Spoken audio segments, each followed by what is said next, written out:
If you've been following our world building series, you will know that it's time to start looking at the various races that live on your world.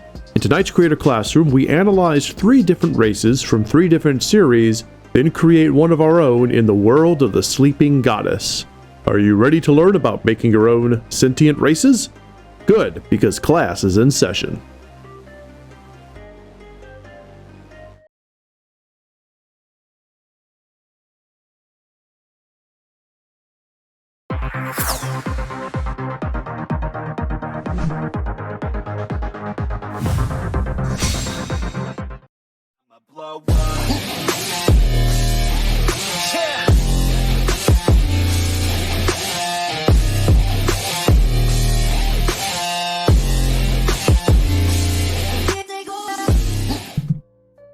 Hello everyone, I'm Steel. And I'm Teal. And we're with Studio Blue. Thank you for joining us for our Creator Classroom. This one is going to be World Building Workshop 3.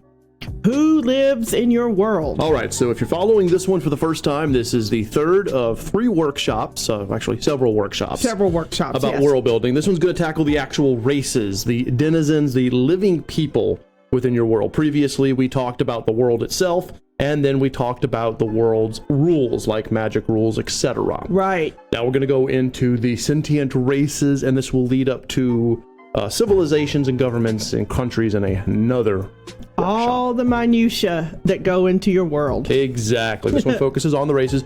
And just as an FYI, Teal's going to be giving the presentation, and I'll be doing the workshop.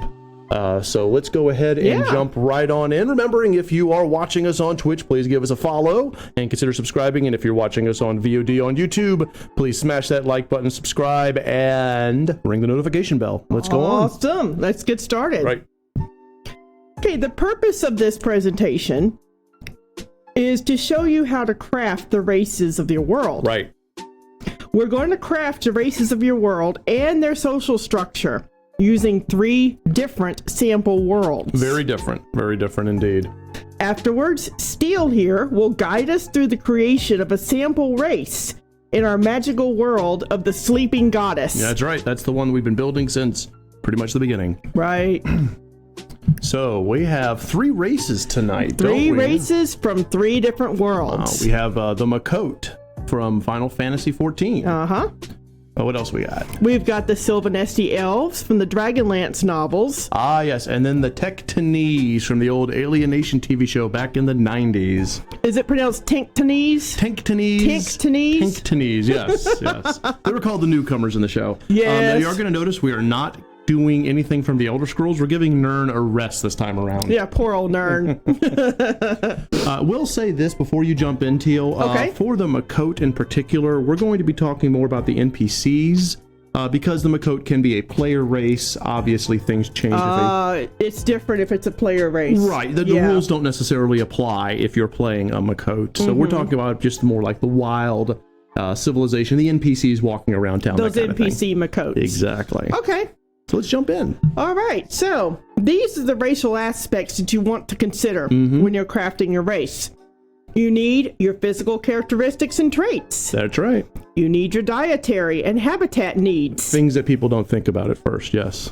You need your naming traditions. Your social etiquette rules and taboos. There you go. Birth and baptism rituals. Right. Coming of age ceremonies. Ah, yes, the transition from childhood to adulthood. Funeral and memorial customs. Yep. And then you have your beauty ideals. Relationships and courtship. Ah, yes. Marriage and reproduction. Right. And then lastly, racial myths and legends. Exactly. And I see a little notation there at the bottom. What's that, Teal? Oh, well, for brevity, we're only going to go over a sampling of the sentient races in each world. Because obviously, these 3 worlds have many different races and ethnicities. Got it. We're not going to be going over anything along the lines of animals or local fauna. No, we're not. We're also not going over humans, dwarves, dragons, blah, blah. Right. So we just picked one race from each world Makes and sense. said, okay, we're focusing on this one. All right, let's do it. So 2 fantasies, 1 sci-fi. Going to be fun. Okay. The physical characteristics and traits of the Miqo'te. Yes, otherwise known as the cat people, or the Neko-chans as they're called. Now, please note, I want to say from the beginning that the Miqo'te are divided into two ethnic groups. Right. You have the Seekers of the Sun and the Keepers of the Moon. Okay. We're going to be referencing these two groups throughout the this workshop, throughout this presentation. Right. Because they're different. Right, and of course, keeping in mind, like we said, these are the NPCs only. PCs can do whatever they want. Okay. So, the physical characteristics of the Seekers of the Sun. Okay, what we got? They've got tan skin, wide faces, lion tails. Their eyes are usually disparately colored. Okay. And the pupils are vertical slits. Much like a cat. So they're like lions. Oh, wow. Very nice.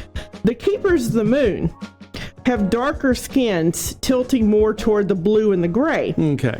They even have some lighter tones, but the lighter tones are tinted.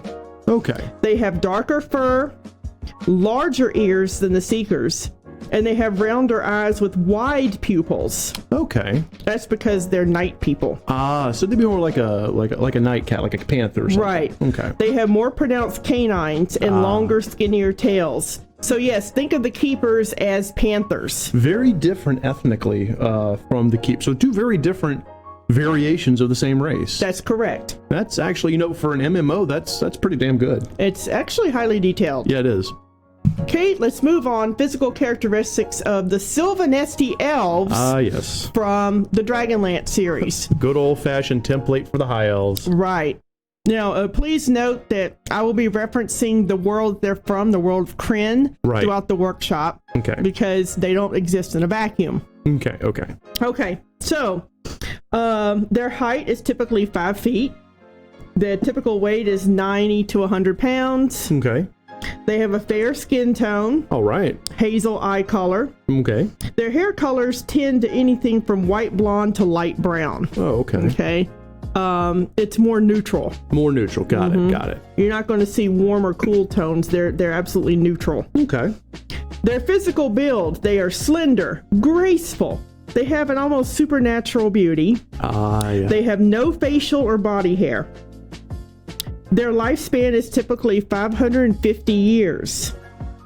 And of special note, they do have elven sight. And what's elven sight? They can see twice as far in the dark as humans. Okay, so there's definitely going to be shades of Tolkien in here. Oh, very much so. Okay.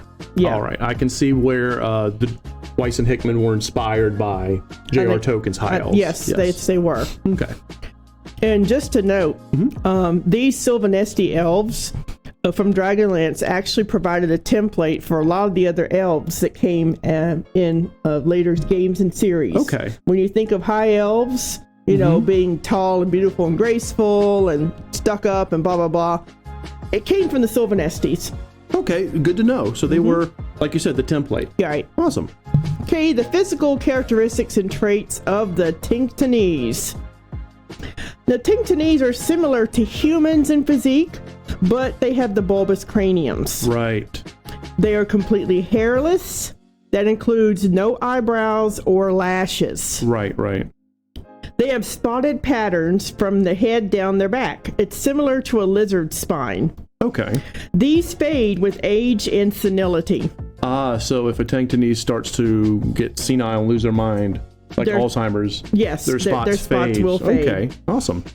They are 30% stronger and 20% smarter than the average human. Right, because if I recall in the Alien Nation TV show, which I used to watch, they were bred as slaves by these interstellar, intergalactic master race. Right. So they're smarter, faster, they live longer. They're beasts of burden. Correct. Right. They live approximately 140 years. Okay. And they heal faster than humans. Which would be necessary for forced labor. Yeah. Please note that salt water is like acid to them. Oh, yeah. It burns and dissolves their skin. Yes, that's right. Falling into the ocean would be lethal for them. Oh, yeah. They don't do the ocean thing very well. No, they do not. Very fascinating. And very, very much you can tell that lizards were used as a basis. It seems like it, yes. Right. Okay. Okay, let's move on to dietary and habitat needs of our three races. These guys are enjoying some feasting. Okay, so the Miqo'te, seem to prefer fish, especially tuna, and other meats, much like a common house cat. Okay. In earlier game builds, they get bonuses from eating raw fish. Right, I believe that was especially based off of the other cat race in Final Fantasy XI. They kind of carried it over, and then later on they because I know that Final Fantasy XIV went through a couple of rebuilds, especially when it went to A Realm Reborn. They did. A Realm Reborn actually was a bit of a game changer. Right, a reboot. And a lot of the information that I chose from here came from the Realm Reborn reboot. Right. Because it was so better organized. It was very much. Hello, Gryphon. Welcome to the stream. We're talking about World Building 3. Okay. They also enjoy the physical comforts and relaxation, but they're able to thrive in most environments. Okay. As their ancestors migrated into Eorzea during the Age of Endless Frost, they are able to even survive the cold. So I believe Eorzea is the main continent in which FF14 or Realm Reborn takes place. Yes, it is. On the world of Hyson. I can't actually pronounce it very well. But yeah. Yeah. Yes, that world. Very interesting. So they like the creature comforts. And although it's not enforced by the game's AI, Miqo'te PCs have a high tendency to end up on top of shelves or inside boxes. Right. In other words, the people who actually play the Miqo'te end up actually giving them even more cat-like things, cat-like tendencies, which is really interesting too, because you basically have a race that's built around both the survival aspect of cats, yet the creature comfort of the house cat. Right. Very nice. So it's very well done. Yeah. Okay, let's look at the Silvanesti Elves. Okay. These elves have no specific dietary needs or habitat restrictions. Okay. However, they prefer to live in the forests in the southeastern portion of the continent of Ansalon. Okay. Isolated from other races. So they are insulated like your token elves and your other high elf builds that came before and after. Got it. Yes, they are. Okay. Although their diet is supplemented by small portions of rabbit, squirrel, and venison, Silvanesti have more of an appetite for fruits, grains, and vegetables than they do for meat. So they're not vegetarian in the sense of a strict diet. They're omnivores, but they prefer vegetable matter over animal flesh. They do indeed. That's kind of almost the opposite from the Miqo'te, who can eat both but prefer... They prefer meat. Prefer meat. All right. Now let's look at the Tenctonese. Oh, I remember the milk. Okay. All right, so the Tenctonese cannot absorb nutrients of cooked food. Right. So most of their diet is raw. Right, like raw meat, raw vegetable, the whole 9 yards. Yes, they can do raw animal flesh and raw vegetables. Got it. Along with animal organs and mollusks. You know, I do recall from watching the show, a lot of times they'd go to the butcher and they actually would get all the stuff left over after butchering, like the spleen, the gut. Yes. And that was like a big part of their diet because they can absorb nutrients from that. Yes. While when George, that's one of the main characters, would go over and have a burger with Matt, he'd have to have a raw burger. He would. Because Matt eating the cooked burger, he can't absorb it. Fascinating. Now, please note, I thought this was funny. Yes. Sour milk intoxicates in the same way that alcohol affects humans. It is so true. And if you recall, Alienation started as a movie and then became a TV show, and that carried over in both and became a hilarious plot point at some points.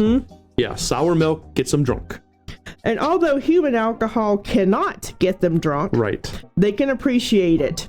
Right. Like, for example, in the episode when George identifies an aged whiskey. Right, I remember that scene. That's actually one of my favorites because the guy is a racist who he's talking to, and he actually takes the guy's whiskey sniffer, opens it up, and the guy says, what are you doing? That doesn't come from a cow. And he sniffs it, and he actually gives the age. Yes. And he goes, even though we can't get drunk from this, we can still appreciate. And the guy was just like, shut down. It was a real good shut down the racist moment. I loved it. Okay, so let's move on. The naming traditions. Yes. Okay. The naming traditions of is it Miqo'te? Miqo'te. Miqo'te. Miqo'tes name themselves based on their ethnicities, as either the Seekers of the Sun or Keepers of the Moon. Right. And they follow a very intricate set of rules. Oh, do they ever? Males have mono or disyllabic names. Names such as Raha or Kus. Okay. The extra H's represent a slight cat hiss. So it'd be like a Raha. And Kus. Kus. Similar to Khajiit. I like that. All right. The first name is always preceded by a letter representing their tribe. And the second name, as male Miqo'te don't have surnames. Okay. Their second name is a title, such as Tia or Noon. Those with Tia are breeding males, while those with Noon are not. So basically, they'll use part of the male name to determine whether or not the male is breeding. Yep. A breeding male. Interesting. Because I do recall from our research that for the Miqo'te, breeding is really important. It's exceedingly important, as we will see later on in this presentation. Got it. Now, females also have their first name preceded by a letter representing their tribe. Okay. Such as J or O. Okay. Then their mono or disyllabic given name. And finally, the first name without the preceding letter of the male who sired her. Oh, wow. Yes. So, for example, let's talk about the male. The males could be Oraha Tia. Okay. Okay, O for the tribe, Raha for his name, and Tia because he is a breeding male. Got it. He could also be called Kushnun because he doesn't have a tribe, and he has a name, and he's a non-breeding male, so he's tribeless. So, okay. So, but if he had a tribe, like it would be Jakush. Yes. Or Rakush. Yes. Okay, I got it. Okay, cool. So, for female names, it could be called Onongo Raha. Okay, O for the tribal. Okay. Nongo for her name. Okay. And Raha because that is the name of her father. So Onongo Raha is literally the daughter of Oraha Tia. Oh, wow. So basically her name is Nongo of the O tribe. Yes. Daughter of Raha. Oh, wow. Yes. So there's a lot of complexities in the Miqo'te. Exceedingly complex. In the Miqo'te name. So it gives a lot of information. And that is amazing. So kudos to the developers for that one. Right. As I said earlier, this is an MMO, and a lot of MMOs don't give this much. Right. So this is actually really impressive of FF14. Okay, let's move on to the Silvanesti naming traditions. Yes. The Silvanesti are unusual among the elven cultures, right? In that many, especially among the nobility, have surnames. Men and women usually follow different traditions in the selection of a surname. Okay. The determination of men's surname is straightforward and follows a simple patronymic system. Okay. So the son of Meridoc Caledon would be called Lorak Caledon. The son of Yelan Caldiste would be Jaron Caldiste. Okay. Patronymic meaning named after the father. Yes. Got it. Now, women's surnames are a bit more complex. One method is a matronymic system, where the daughter takes her mother's surname. Okay. However, another fashion is for the mother and the father to each choose a one-word descriptor of the environment as it is during the child's birth. Wow. So, you'll have names like Oakleaf, Starbreeze, and Moonborn.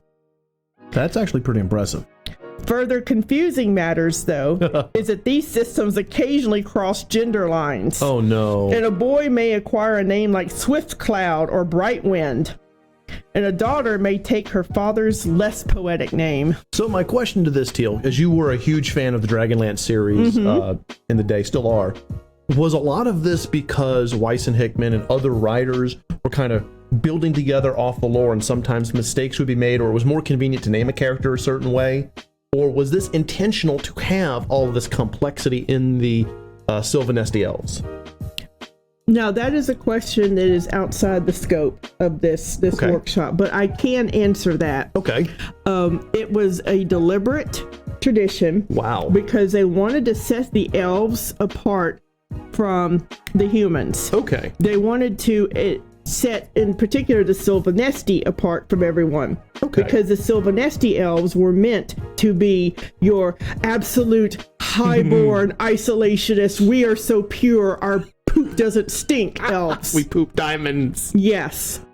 So, of course, they're going to have a very complex, ritualized naming tradition. So, honestly, and this is I've always enjoyed Weiss and Hickman's writing. This is a nod to them and their planning, that they and the others who came in the Dragonlance writers, that they put this forward as a purposeful tradition to mark the Silvanesti Elves. Yes. Wow. Just as a point of note, the other elves, the more, I'd say, more foresty or wild elves, right? They're typically named after the environment. And that's it? Yeah, that's it. Wow. Interesting. So, I can also, as a side note, I can see where the Altmer got their naming conventions from the Silvanesti. So examples of given names for the Silvanesti, okay, include Lorak, Silvanoche, Avanathalus, Pellerin, Sylvanas, and Terravalis for men. Very cool. For the women, it's Aleja, Ladine, Lysandrilla, Melissa, Rosalina, and Telecina. Well, first off, we had to get rid of a spammer here. Thank you, Graceless, my awesome man. And that was kind of cool. So I like how they obviously tried to give variation, but at the same time kept it the way it was. Yes. You know, out of the starting gate. So, yep, that was how they named. I love it when a writer keeps their naming conventions or their ethnicities constant and only breaks the mold occasionally to really show this is a special case. Correct. Love it. So, writers, developers, take note. Yes. If you're going to have your race follow a specific convention, you need to develop that convention from the get-go, out of the starting gate. Right. And then consistently use it. And then if you break it, what you're doing when you're breaking the convention is you're drawing extreme attention to it. Very nice. Okay, let's look at the Tenctonese naming traditions. This is hilarious. Go for it, honey. Okay. So the Tenctonese do have their own language, and thus they have their own names. Right. Okay, for example, George in the series, his real name is Stingia. Yes, Stingia. Yep.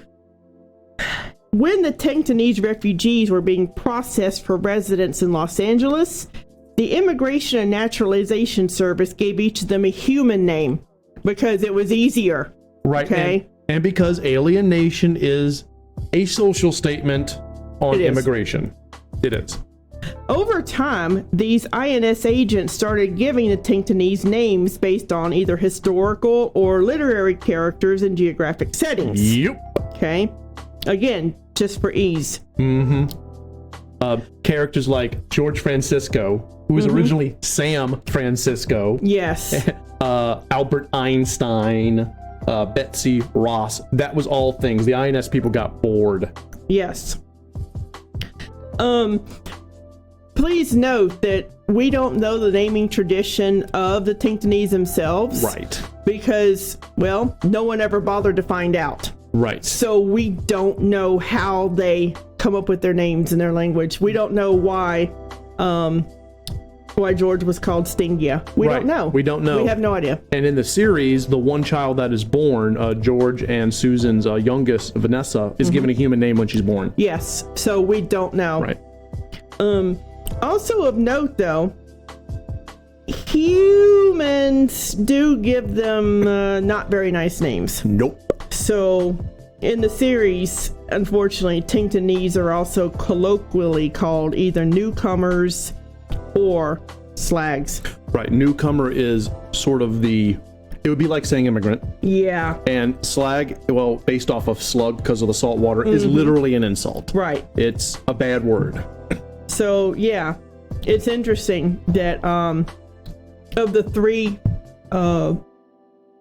worlds we're looking at, it's the Tenctonese that comes up with the ugly word. The ugly word, yeah. Well, and very again, interesting. Right, because this was made as alienation was made as a social statement. A social statement. Yep. So that little point of fact is included. Very much so.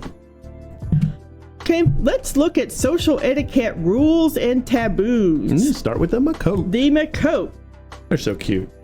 As there are few Miqo'te, they maintain an insular and isolated lifestyle, even when living in the more populous cities. The Miqo'te are very similar to the big cats in our world, with seekers of the sun being like lions and keepers of the moon being like panthers. There you go. Seekers have a patriarchal hierarchy where the leader is the strongest male. That male may also be the main breeder male, or there may be a separation if the leader is getting too old to sire children. But still old, but still able to lead. Yes. Cool. The keepers are far more matriarchal, and they only allow males in for breeding. Otherwise, it's the women that run the tribe. In both instances, the gene pool is a driving force as the males move around. So it would be a taboo for a non-dominant male to impose his will, or for a male keeper to outstay their welcome. Right, and as we'll get a little further on, a lot of this is because the way their genetics work, the female to male ratio, way too many females. Yes. Yeah. There's many more females than males. Right. Again, still talking about the NPCs. You can have whatever you want if you're a PC. Okay, for the social etiquette rules for Silvanesti Elves. These elves follow a strict caste system. That's right. Silvanesti society is highly structured and regimented. Yep. Each member knows his or her place and is expected to fulfill it. Wow, that is rigid as heck. The social structure is dominated by the house system. Silvanesti houses are groups of families who share the same family vocation, trade, profession, or scholarly expertise. All Silvanesti are members of one of the great houses. Membership is hereditary.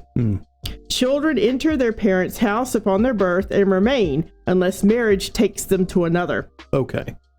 Elves of different houses may only marry with permission of the Speaker of the Stars or a representative of his bureaucracy, at which time one or the other of the couple formally changes houses to match his or her new spouse. And there's lots of paperwork involved. Yes, in triplicate. In triplicate. It sounds like they are exceedingly regimented. Oh, they are structured. Highly structured. Wow. Yeah.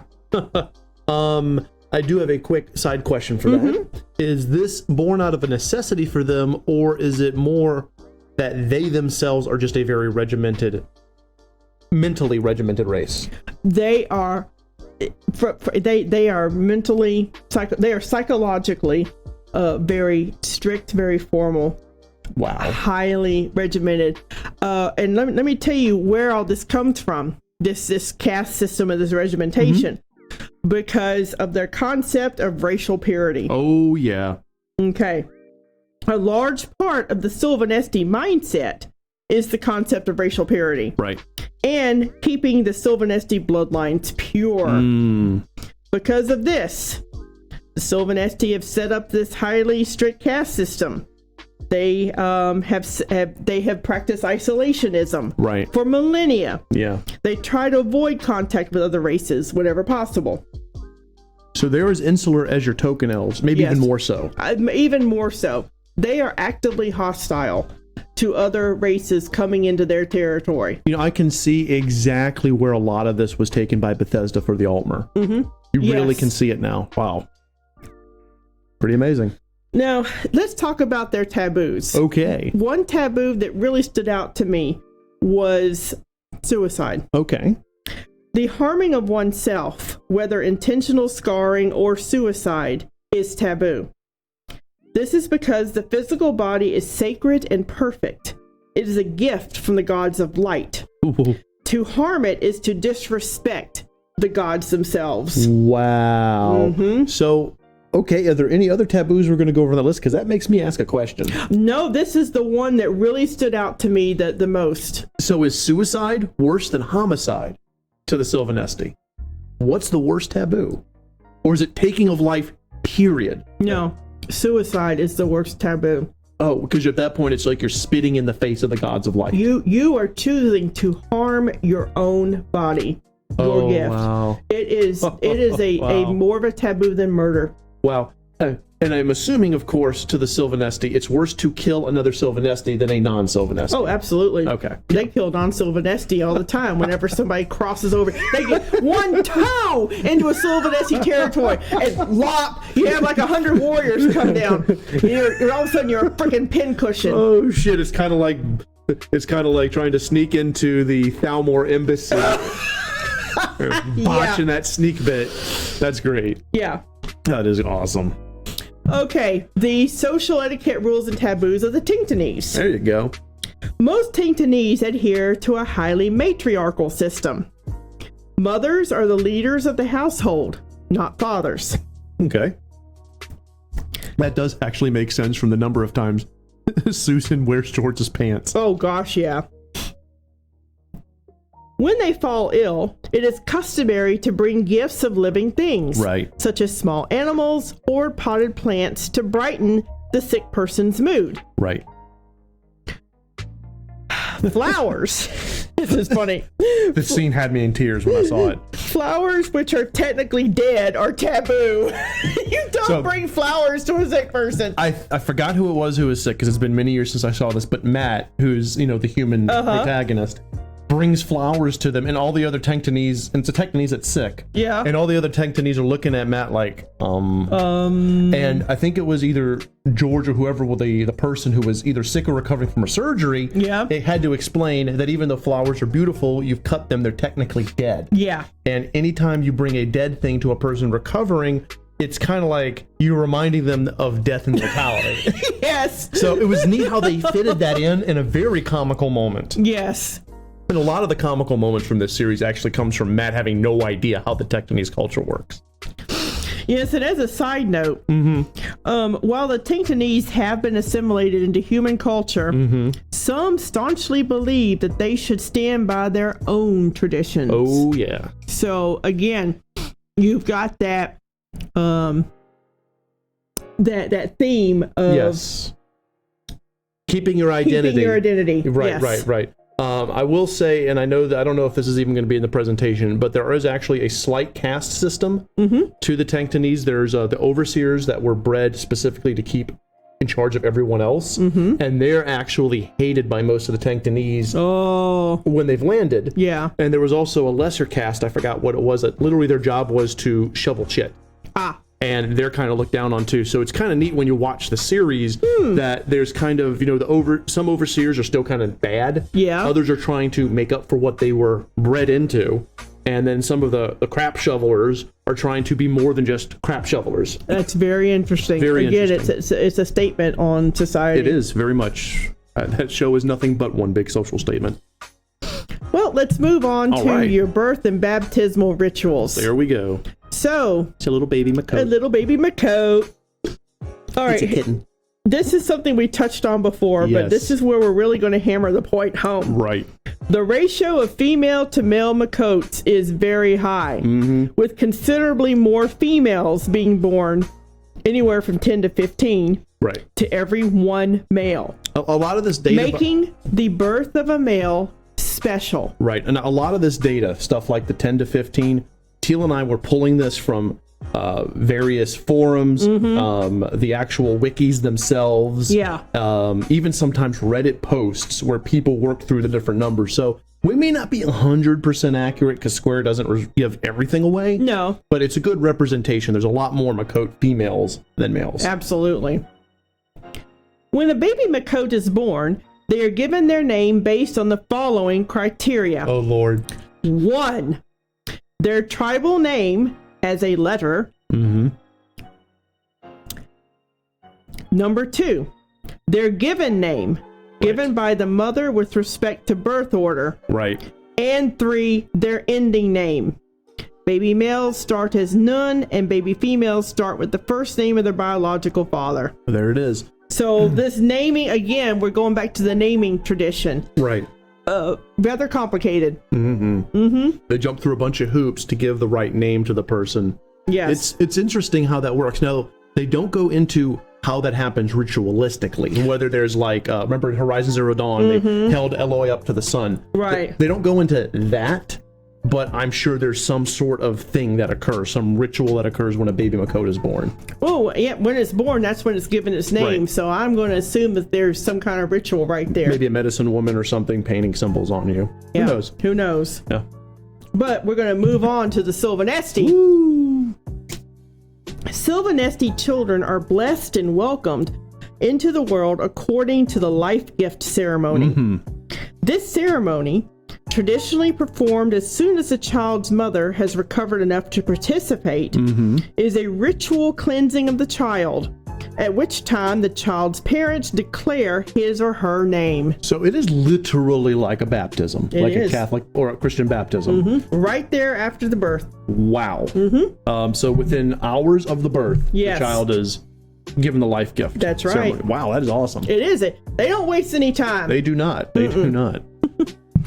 Now, the Tenctonese. Oh, this was interesting. Oh, I love reading this one. This is crazy. Hey, Booba Hotep, welcome to the stream.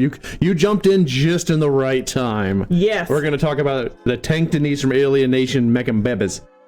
Okay, here we go.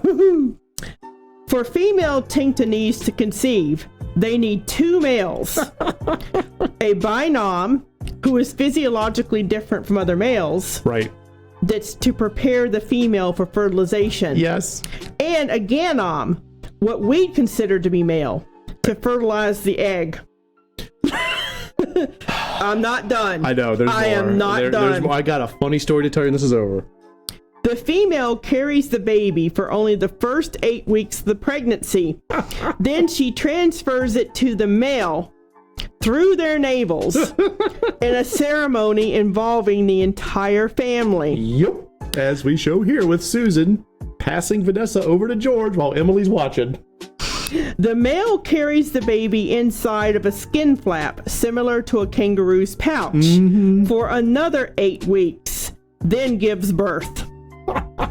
Wow. So yeah, they have a whole song and dance, literally, in order to make a baby. And it on 2 parts. One, it shows how different they are physiologically from humans. Yes, very different. And that's good for the purposes of the social statements of the show, Alienation. Yes. But it also made for good TV drama, and it almost seems like the writers overcomplicated it just to make it interesting.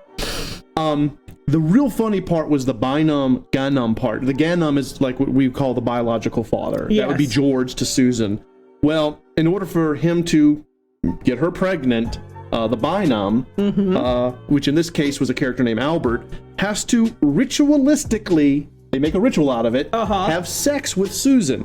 And they actually have a ceremony where she comes down in this religious like shawl, gets on a bed, everyone else has candles around them, and then they all turn around and not look, while Albert gets on top and does his business. Right. And then the next episode, she's already pregnant with Vanessa. It was actually really well done and very tasteful, but at the time, a lot of people were like, wait, this is infidel, and you know, the big point of that episode was get your mind away from your preconceived notions. Thank you. This is how our people handle it.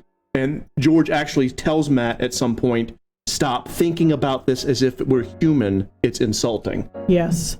So I loved that. This whole sequence with Vanessa's birth was amazing. Oh, it was a beautiful sequence. Okay, coming of age ceremonies. Woo. Okay, so the baby's born, has been named, now let's come of age. A little teenage Miqo'te ready to go out in the world. Yay! And do Miqo'te things. I think we blew Boo Boo Hotep's mind. We probably did. All right, coming of age ceremony for the Miqo'te. Name it Murda. That's right, Murda. Welcome to the stream, Murda. The male seeker Miqo'te. Remember, we have seekers and keepers. The male seeker Miqo'te are trained to be the warriors. Right. And when they come of age, they either lead or breed their tribe. The ones that don't end up leaving to find a tribe that will accept them. Right, because that ratio is so high in the favor of females. Yeah. There's plenty of happiness to go around. Yep. Now, conversely, male keepers, once they come of age, they leave the tribe. Right. And they live a solitary existence until a female-led tribe needs them for breeding. Then they go do They their go thing. in, do their business, and they leave. It's literally like how the seekers are literally acting how lions act, and the keepers are literally acting like how panthers or tigers act. Yeah. Yep. Now for the females, female seekers and keepers both, when they come of age, they work with their tribe for survival. They breed with a male when they are in heat, and the male's available. Yeah. So that's what they do. Yeah. They're the ones that run everything. It really is. It's even the patriarchal seekers, Yeah. the females, like the lionesses, pretty much keep things running. Yes, they do. Which is awesome that they, I like that Square Enix put this much effort into the backgrounds of something a player may not even choose to play. Right. I mean, it's really good. Right. Exposition. It is, and also the Miqo'te are one of the less populous races in the game, NPC wise, so they didn't have to put as much, but they did. They did. They put a lot of time and effort into this. Okay. Coming of age ceremony for the Silvanesti Elves. There you go. Now, I have 1 point. The house induction ceremony at age 80. There's a lot that goes into this. Oh boy, time to unpack it. So, I get my beer. Get your beer. Before we discuss the coming of age rite, we need to take a look at how children are raised. The average Silvanesti child is allowed to do certain chores and tasks depending on what house they're in. As the child grows, they are educated in a broad spectrum of subjects: philosophy, magical theory, literature, art, mathematics, and history. All young Silvanesti receive similar instruction in these topics. Once they reach 20 years of age, they receive an education particular to the duties and talents of their house. Oh. On reaching 40 years of age, an elf is no longer considered a child and is an adolescent. At 60 years old, a Silvanesti adolescent has the ceremony of starlight, in which they dream of who they will marry and the form in which their star jewel should take. We'll have more about star jewels in the courtship discussion later. Fun times. Upon reaching 70 to 80 years of age, they are finally considered adults and are fully inducted into their house. Wow. Those of House Cleric receive their medallions of faith at this point, and those of House Mystic prepare to journey to Wayrath for their tests of high sorcery. So literally, they are prepared for the first 80 years of their life. Yes. For where they're going to go for the next 500. Absolutely. Wow. And you notice it's every 20 years. Yeah, something happens. Is a milestone. Right. Something happens. And it's like boom, boom, boom, clockwork. So they're technically babies for years. Yes. Oh my God. Yes. Couldn't do it. You know, humans at age 80, we're ready to go. We're done. Ready to go, man. We're done. So if a Silvanesti baby and a human baby are born at the same time, by the time the Silvanesti is ready to get inducted into their house, the human is in their twilight years. Yeah, got 1 foot in the grave, so to speak. A little bit of clarity there. Sheer difference. It's very, very different. Wow. Okay, the coming of age ceremony of the Tenctonese. The Tenctonese consider maturity to be a sign of adulthood. Right. And they often have spiritual rites of passage that differ between families and individuals. Right. A religious difference in families is extremely common. Right. Like the uncle, forgot the uncle's name, who lives with the Franciscos. Yes. And Buck. The boy in there, one wearing the fuzzy hat down there. There's actually a couple of scenes where the uncle is gearing Buck ready for adulthood. That's right. Yeah. So, yeah, the families are going to have different spiritual rites. Right. But it's interesting to note they also adopt human concepts of celebrating the passage from childhood to adulthood. Right. Such as birthday parties. Right. So they actually have learned by being on Earth, hey, the birthday party is a celebration of a major age milestone. So they went ahead and adopted it. So as you can see in the picture, it's a birthday party. Yeah, it's either that or New Year's. One of the two. It's a party. It's a party. Right. They're having a party, and this concept is something they pulled from human culture. Yes. When they sought refuge on Earth. That's right. Their adaptation of human celebrations are often over the top and hilarious. Yes, it is. It is. Some of the stuff that they have done in the series, and I can't remember off the top of my head any particular one, but things like, playing limbo, practical jokes, popping the poppers at New Year's. Yes, the poppers. They take them to the next level because the Tenctonese don't have a concept of what human moderation and human, like, what's the joke and what's not the joke. Exactly. How far do you go? And they just take it to the highest level possible, which has some hilarious moments. It does. I do recommend getting the series if you can catch it on DVD. It's actually really good. All right, let's move on to end of life. Oh no, dead. Funeral and memorial customs. Is a dead cat. That is a dead Miqo'te. Wow. He deaded. Mm-hmm. Or she deaded. They deaded. Okay. So, like all the races in Eorzea, when a person dies, they are given a funeral service. Right. Notable Miqo'te, like everyone else, would be given a more public memorial. There you go. In some instances, members of the tribe would reclaim the body for the funeral. Yeah, they don't go really deep into funeral customs, at least from the research we did in Final Fantasy XIV. They do notable NPCs will get memorials and stuff like that if they die in story. But a lot of times, you know, you kill a bandit and their body's just dead. Yeah. You kill the monster and it vanishes like a Final Fantasy villain. So there's not as much here as there could be, but one can extrapolate based off the Miqo'te culture. Right. Yeah. And of course, if there's any Miqo'te players watching this either live or on VOD and you know more, please feel free to let us know. Right, because we couldn't find too much on this for the Miqo'te. Right. Okay, the Silvanesti Elves. Good Lord. Oh my gosh. Okay. Let me take a drink here because this is going to be a while. Yeah, you know, anytime you deal with the Silvanesti Elves from the Dragonlance novel series, you get a lot of detail. Oh boy. About pretty much everything is ritualized. Okay. Yep. Silvanesti funeral rites are every bit as formal as the rest of their rituals. When a Silvanesti dies, their body is ritually washed by a special caste of house servitor. Once washed and dressed in their funeral clothes, the body is laid reverently on a granite slab, and house cleric recites lengthy and formal prayers. Mourners burn incense and bid their final goodbyes. Wow, even if it's murder. Silvanesti culture traditionally discourages below-ground burial. Instead, mortal remains are consigned to a sarcophagus in a mausoleum.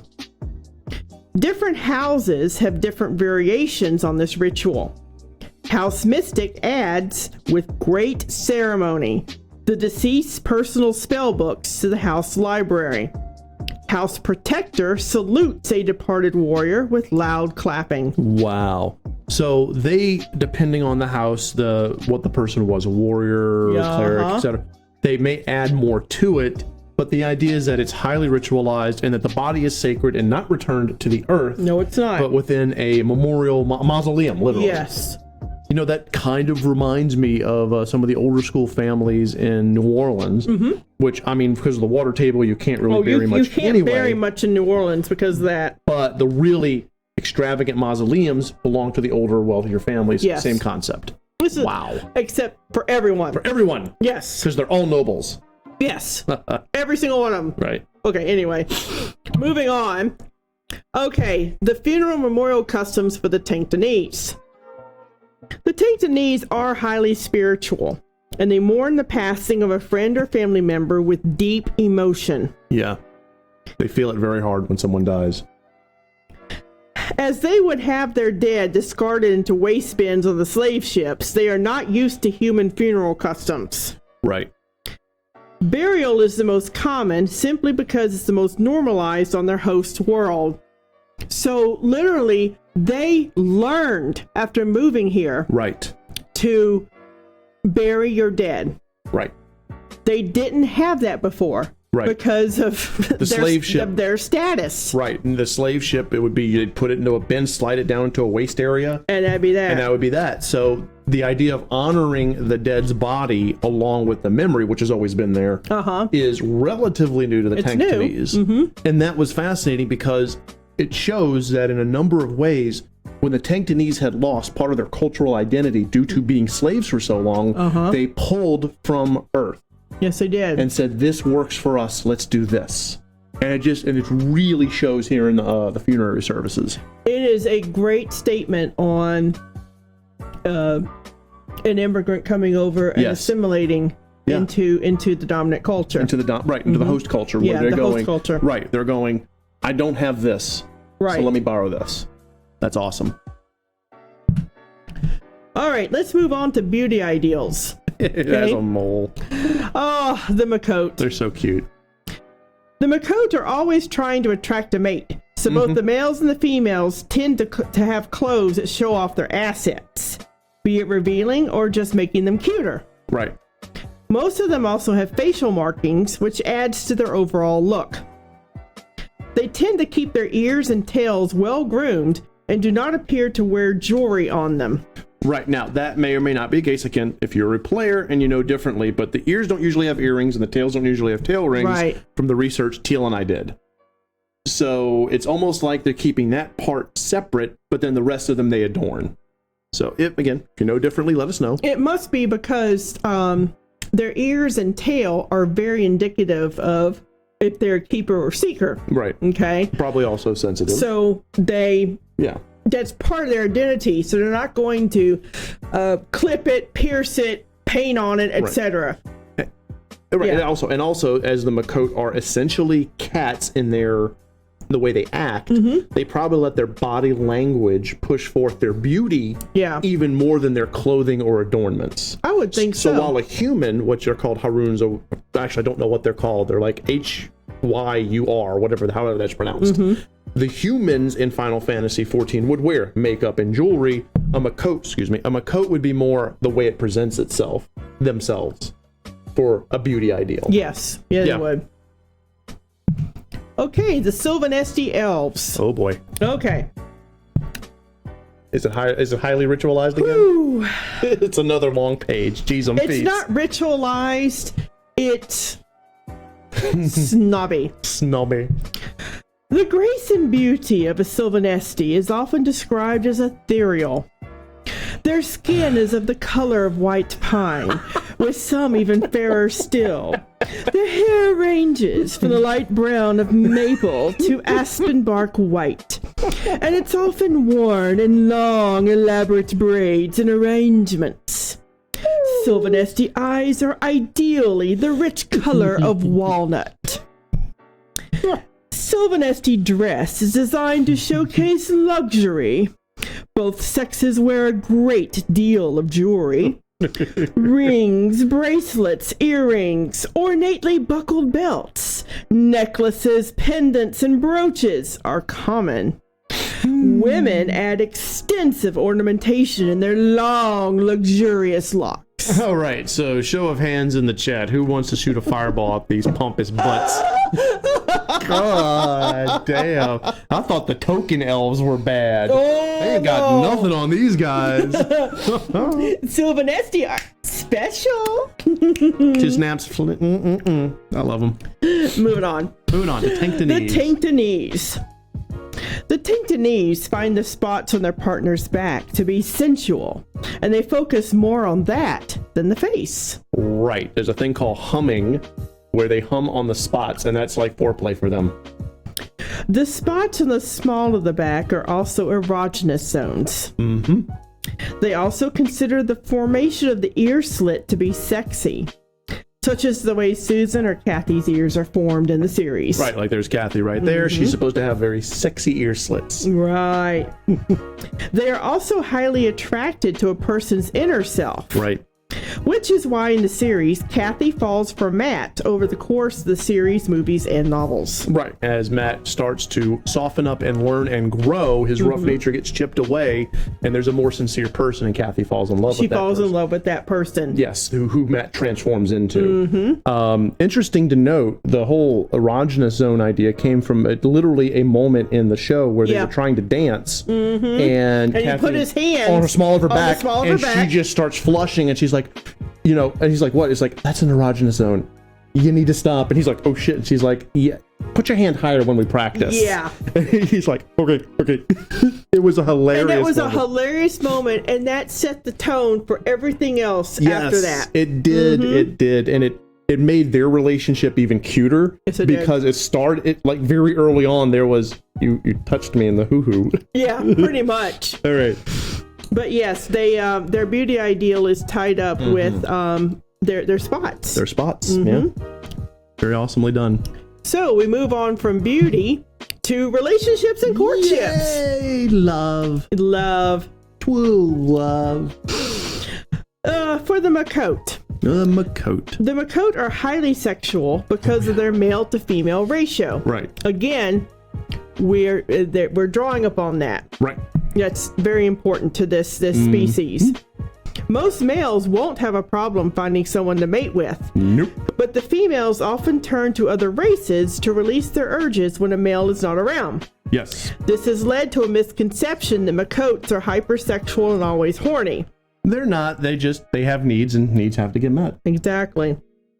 The Miqo'te can have relationships with anyone, and like cats, are very straightforward.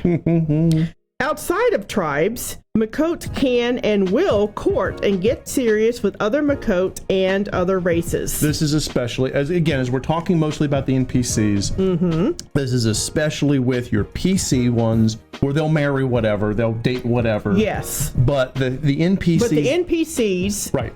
They will court and marry anyone. Right. Okay? It's fine. But, and here's a big but. Right. Big but, yeah, big but.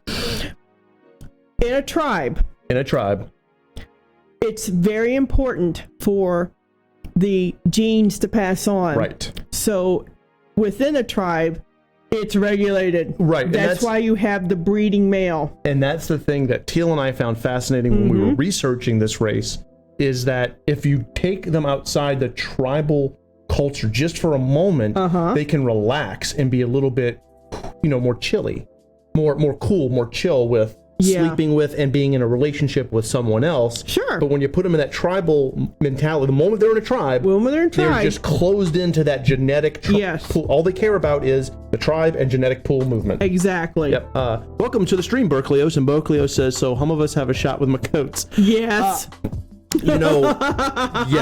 Yes, you do. You have a shot. Boom. Meow, baby. All right. The Silvanesti. Oh, yeah. Relationships and courtship. One can sleep with whoever they want, as long as no children are produced. Right.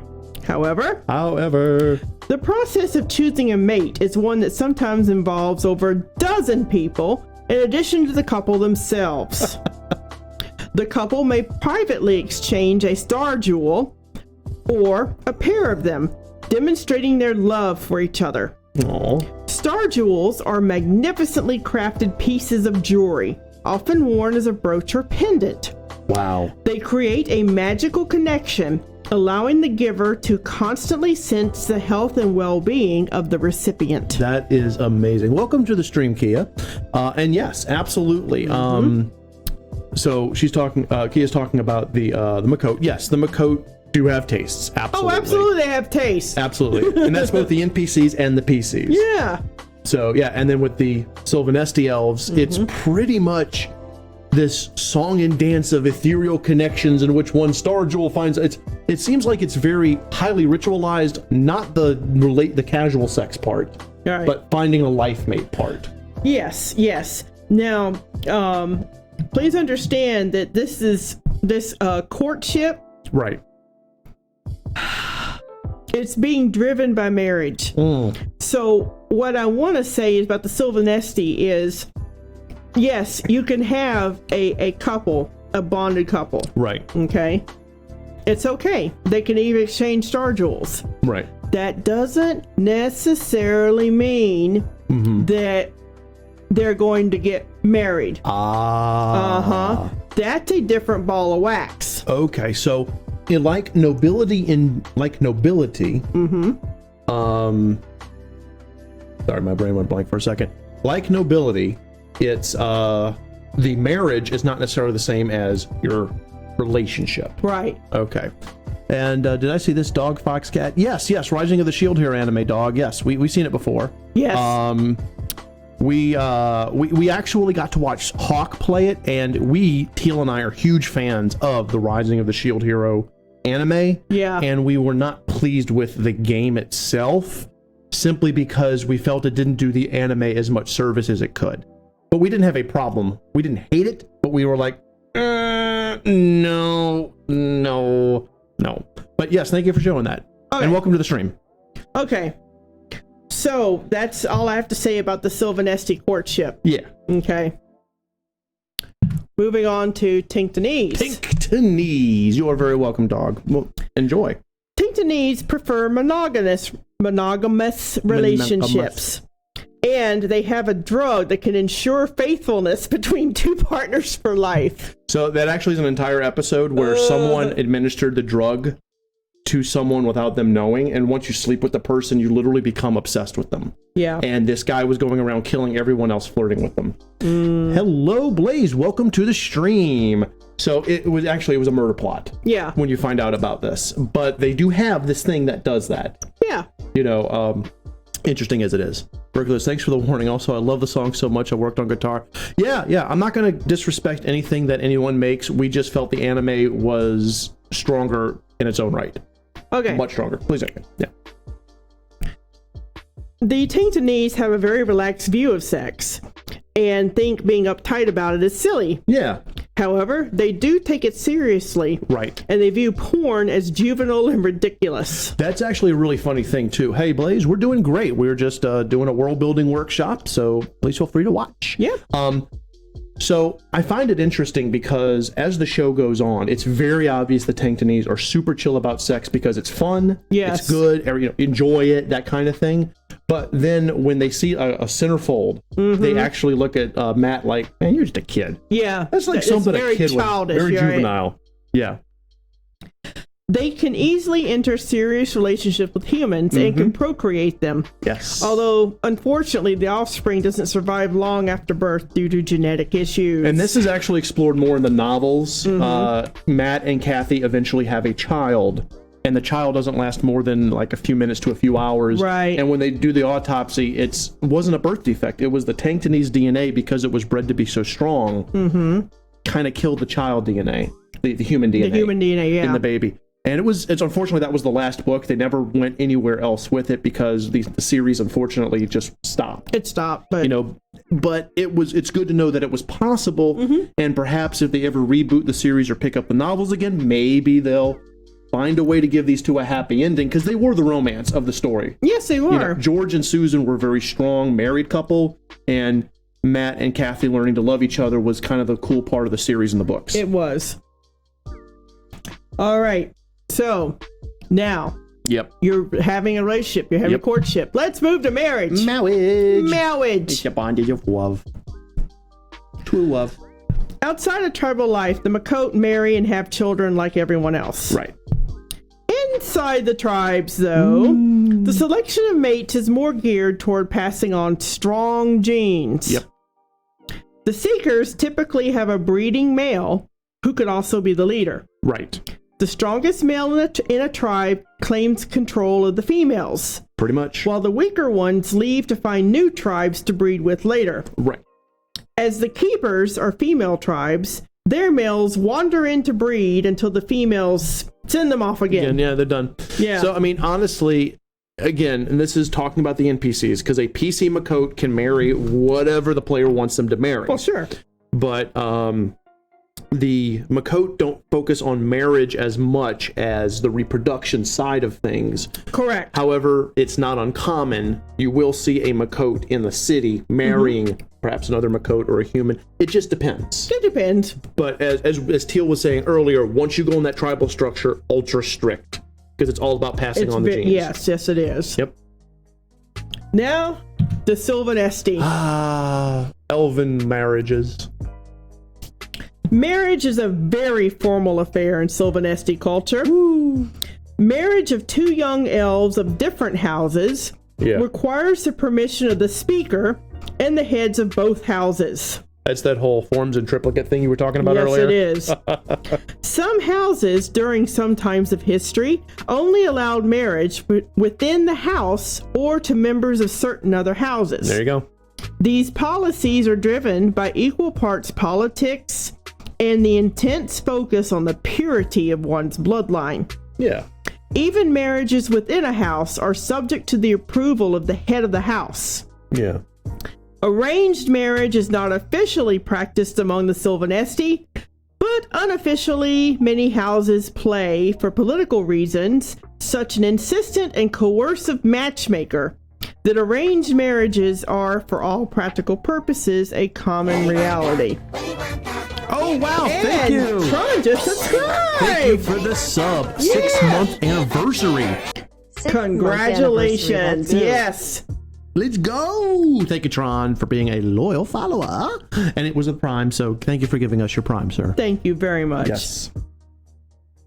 Where were we? We're talking about elf marriage. Yes. Now, the marriage ceremony itself is also a formal and ritualized occasion. It takes 12 hours. The bride is escorted from her parents' home by the groom's designated second, usually his brother or occasionally his best friend. She travels to the temple of Quenesti Pa, the mother goddess, where a priestess of a rank fitting the bride's station blesses her. Similarly, a priest of Eli, that's their head god, also of a rank matching his station, blesses the groom. From there, they both travel to the place of the wedding. The actual ceremony is full of pomp and ritual. The celebration afterward is extravagant. You know, I was making a joke about it being 12 hours, but apparently I was short shooting. It's from dawn till dusk and after. Jeez Louise. It's an all-day affair.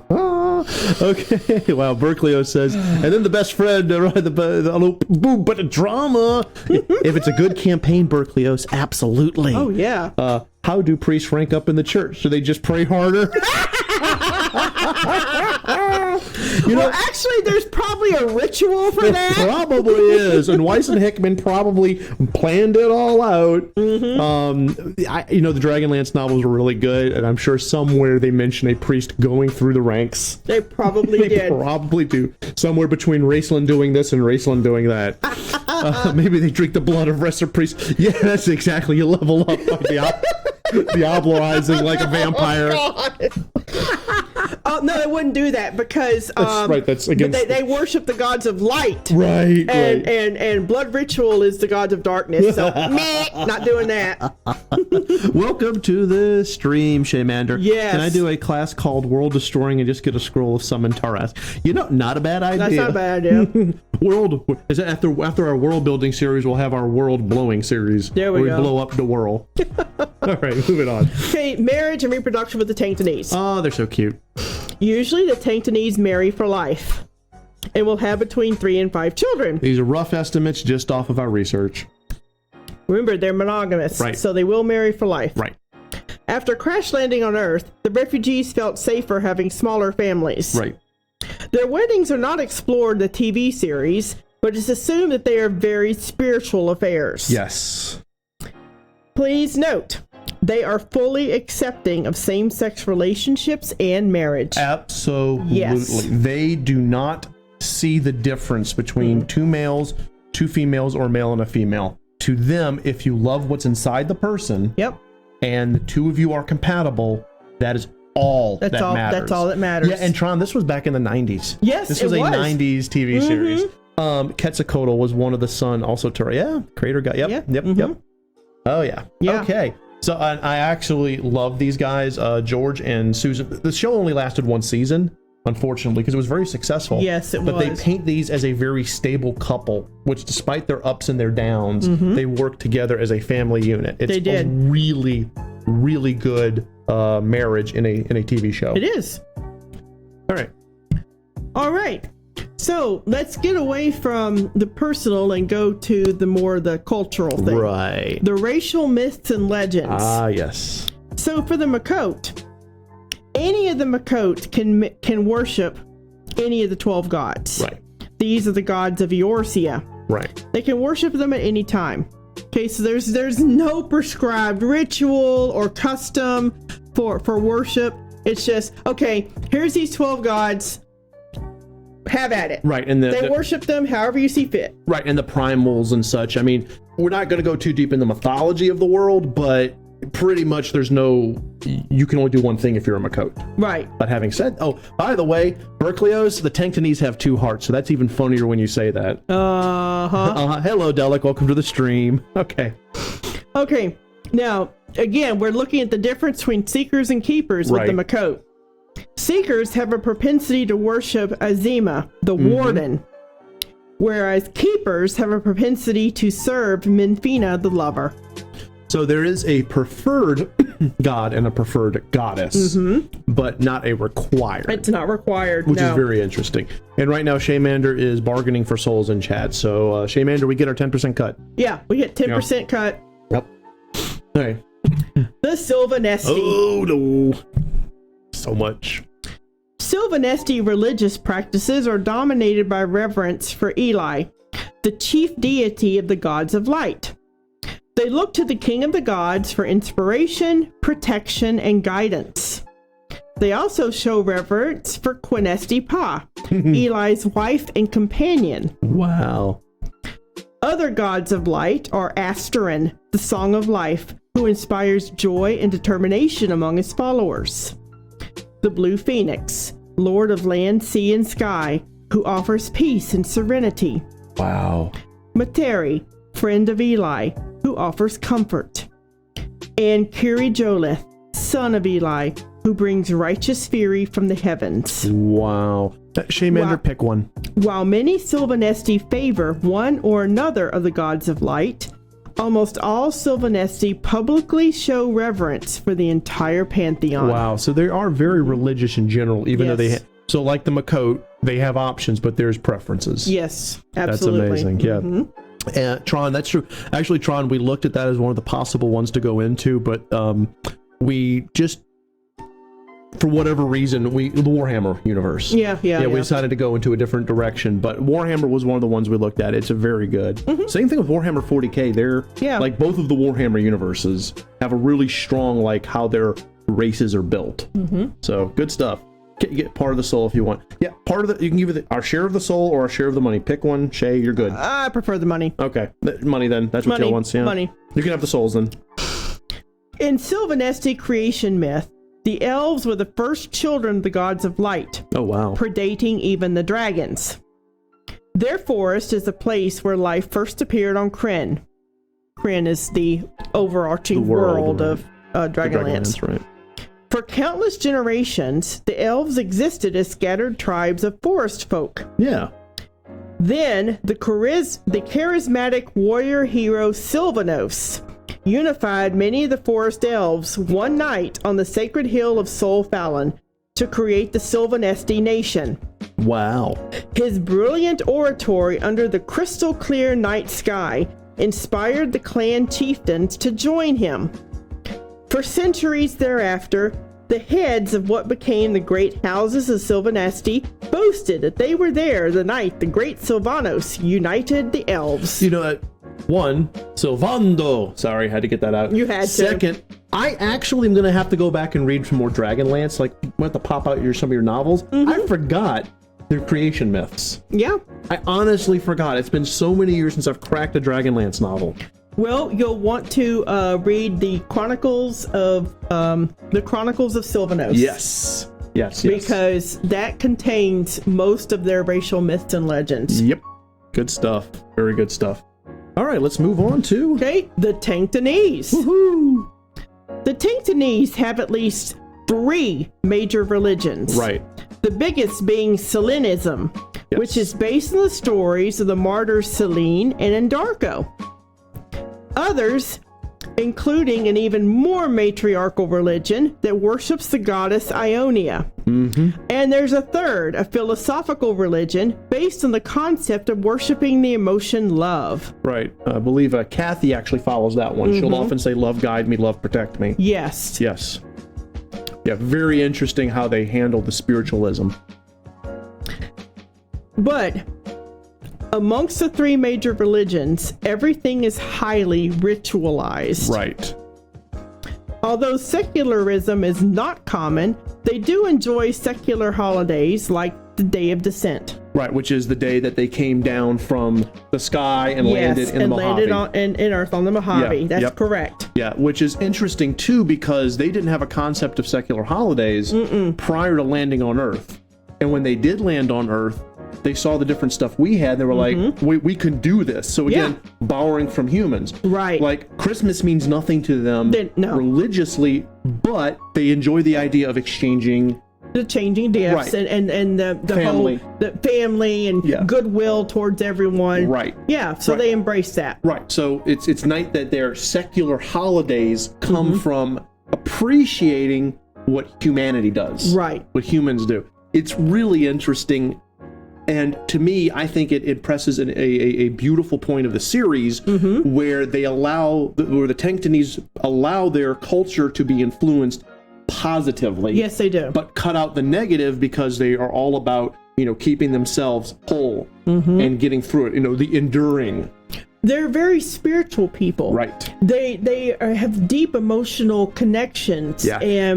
And they're a people that haven't repressed their heart. Nope, not at all. And it's reflected in all that they do. Yep. So there it is. Very well done. For a show that only had one season, it really gives you a lot to go on for the people. And then, of course, it had like about 4 or 5 movies and then several novels. So the world was the universe of Alien Nation did go somewhere. And it was good that they were able to build on this culture. Yes. Yep.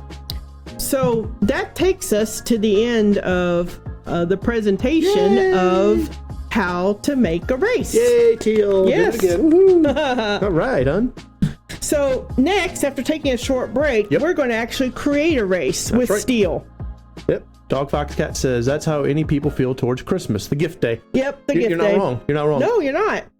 It is the most celebrated holiday in the world, and not always for the religious reasons. Sometimes just because it's humanity and being close to family and give me my presents. And the present, the gift giving. Hey, Teal. Yes? So what do you want to do first? You want to do chores? You want to have breakfast? Or do you want to open presents? Presents! All right, we will be right back, ladies and gentlemen. Give us about 3 minutes or so.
All right, we are back.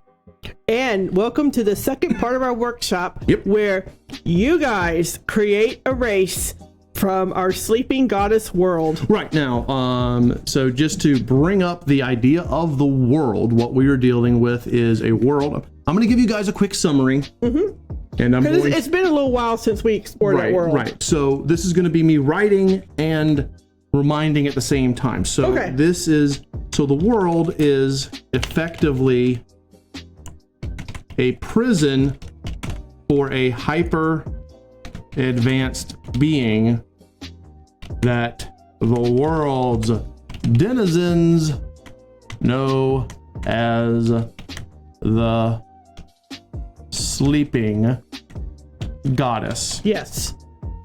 On another world that is located on the other. See, this is probably going to remind you guys. You're probably going to remember all this. Hey, Chaos, welcome to the stream. We had the presentation on World Building 3. World Building 3. And now we are doing a workshop. Yeah, we're doing the workshop part where you guys are going to create a race. With us. So, Teal, you man chat, I type. Okay. All right. Let's do this thing. Yeah. Well, yes. So what it is that this world is a planet. And we created this in our previous world building workshops. So there's these hyper advanced beings that are, basically might as well be as gods. And the emperor of them was overthrown, and his daughter was placed into this world, this planet, as a prison. Yes. And she is kept asleep, and her dreams bring about magic and other things in the world. The usurper who overthrew them exists on another planet and is constantly sending disasters to her planet to keep the life forms on her planet in a state of constant disaster. Yeah. So that she will not be able to wake up by absorbing their good vibes. Right. Yeah. So. Hey, Gryphon, you're right. Yes. The sleeping goddess draws power for the spirits of those that die. Yeah. That's it. Yes. Thank you, Gryphon. Thank you. Yeah, right. Gryphon remembers this. Right. Another world located on the other side of the system's star. This is just so we have the reminder up. Is the usurper god. So we did this last time. And then the goddess's energy comes through the crust of the planet in vents where the elements and natural phenomena, I'm not going to spell it, I did spell it right, goes haywire. Okay, so that's just a primer. Yeah. This is just a primer, guys, just so we get back on track. And offer races most attuned to her dreams. Kierva says she offers a race that is most attuned to the goddess's dreams. I actually really like that. Yeah. Now, do we want a physical race? Because I think Chaos just said dream spirit. Do we want to build a physical race? That is where we kind of are, as opposed to a spiritual race, but a physical race that's attuned to the dreams. I like that idea. I like what Kia says. But to kind of go a little bit off of Chaos, what if this race has with it some kind of a spiritual guardian that's connected to it? Like the people in the Golden Compass in his mortal instruments. So this race is most attuned to the goddess's dream and has a guardian spirit that manifests and works with it. I like that idea. Yeah. That's good because that actually pulls it together, I think. The spiritual and the physical. Right. We will give it we'll come up with a name later. Okay. And if anyone comes up with a fantastic name, you could throw it out. But otherwise we'll do this at the very end because I always name my races at the end. So Chaos, it's like a dream spirit guide. Yeah, it's not a bad idea. Yeah, so a dream spirit guide. Highly attuned to the sleeping goddess's dreams, which I love that. Thank you, Kia. And is connected at birth to a guardian spirit that I'm gonna spell right eventually. That acts as a dream guide. Yeah. All right. That sounds a bit closer to stands. Does it? Not sure what you mean, Berkeley. You mean like the stand? Okay, Psychic Pete. Okay. Okay. Oh, like the Kalistar in D&D. Okay. Okay. Not familiar with that, unfortunately. I'm not either. All right. So let's go ahead and go through our list together. Okay. So that's our thesis. Let's go through the list. What's the first one? Okay, the first one would be physical characteristics and traits. Okay, physical characteristics and traits. So now, guys, you don't have to have them be just like humans. You can have them look however you want. Oh, yeah. Okay, thank you, Kia. Yeah, not big in... We don't play a lot of 5th ed here. 5th edition. Yeah. We're on in 5th edition. Okay, 5th edition. That would be why. Teal and I haven't played 5th edition. Yeah. Yeah. But anyway, so you're going to man the list or the chat? Which one do you want to do, honey? You want to do the list and I'll do the chat? Or do you want to do the... You just do it all. All right, I'll do everything. You do it all, you just Seal. drink cola. Okay. I'll just I've got the list. And I'll just look at the list and Seal, you do everything else. Okay. Yay. I got the easy job. Yeah. All right. Okay. So physical traits and characteristics. Let's talk about that. These guys don't have to look like human beings. They can be elven in appearance. They can be bestial in appearance. They can be dwarves. They can look however you want. So let's get some ideas. How do you want them to look, guys? The way this workshop works is that if I don't get information from you all, I will do it myself. What do we got? Okay, so we have Berkeley saying the psychic companion sounds a bit close to what JoJo uses as the manifestation of fighting will. They call them stands in universe. Oh, okay. Is that the JoJo's Bizarre Adventure, Berkelios? I think that's what it is. I think so, yeah. I propose them having bad eyesight. That's not a bad idea. Okay. So if they have bad eyesight, how do they get around? That's the question, Kia. Bad eyesight is a very good idea. It's a good trait. Mm-hmm. It creates an interesting story by pushing a physical limitation, but now you have to find out how they get around it. Because nature does not just have people just running into walls, although that's hilarious. What if they had a hard time seeing the physical world, but instead they saw the mystical, spiritual, other world? They could see that. Okay. As an overlay to the physical world. The physical world is kind of out of focus for them. And instead, they see much more clearly the spirit world, the mystical world, whatever you want to call it. The mystical world magic. I like what Gryphon put. But let's go a little step further. Let's marry what Teal said and what Gryphon said. So like they're blind, but they see like the Matrix. Yeah. So, but instead of being the code, they see the sleeping goddess's energy. Oh. And that's how they see physical forms, is a sleeping goddess's energy moving through rocks, walls, etc. Okay. That's awesome. I like that. Yeah. I like that. So, naturally blind, totally blind, or just really bad vision?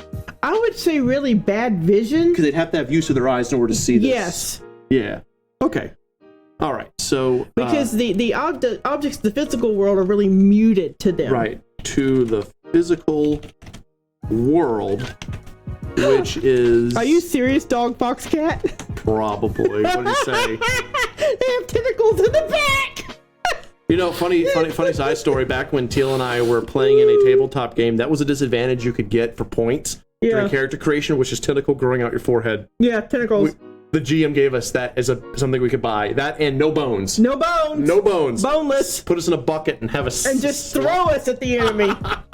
Slop us out. Which is heavily muted. And instead, see the magical energies of the goddess as it flows through the world, much like the code in the Matrix. Yeah. I like that. I love that. Now, somebody mentioned elves. I like the idea of having pointy ears, more like how the Hylians in the Zelda series have, where they hear the spirits. I want to give them ears so they can hear the spirits. I don't care if it's big old Dumbo ears. Let's give them some hearing spirits. Some large ears? Yeah, some large pointy ears. Large pointy ears so they can hear the whisperings of the spirits. Yes. So that they hear the spirits' whispers. Okay. What else we have here? Dream, yeah. Okay. Where they live. Okay. Maybe underground. Yep. Got to give them that. That's more be habitat. That's habitat. So right. we'll save that for the habitat part. But yeah. Yeah. A gentricle. Okay. A gentricle. Okay. Shine like stardust. Okay. I like that idea of having maybe the eyes. What are they talking about? Shining like that. I like that idea of having that almost Riddick level shine. Yeah.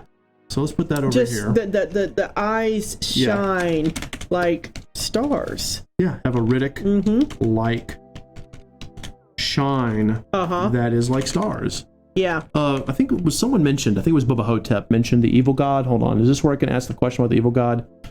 You can ask anything that you want, Bubba Hotep. We'll answer if we can. Okay. A shine that is like the stars. Yeah. I like that. Okay, let's see what else we got. Different kinds of sight. Okay, tentacles instead of flows. How about permeates? Well, the flows permeates. It flows out from the goddess Berkelios. Yeah. This was established in a previous workshop. But it's everywhere. It flows out and then it kind of just moves and exists and permeates and comes out. In other words, it's ambient because the goddess is in the world. If the goddess ever left the world, all of that magic would cease and the world would just stop being special. Okay, so I have a couple questions to pose to chat. Okay. How tall are these things? Yeah. Do they walk on 2 legs? Do they walk on 4? Do they swim? What do they physically look like? How much do they weigh? Are they really heavy, really light? We want height and weight here. And is the body slender or muscular? How is the build? Yeah. So you need height, weight, and build for these things. And then once you have that, I want to talk to y'all about coloring. Right. Okay. What color are their eyes, if any? What color is their hair and their skin? Are they male? Are they binary, male and female, or do they have more than 2 or genders? do they have more than 2 genders? Sexes.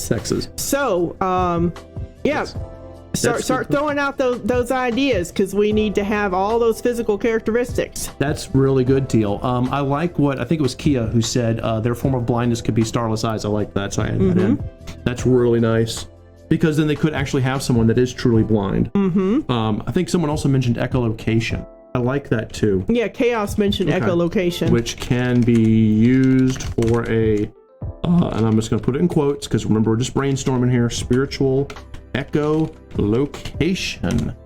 The environment affects their form. Yeah, several people are saying that. Are they above ground or underground? Because that's going to affect their form.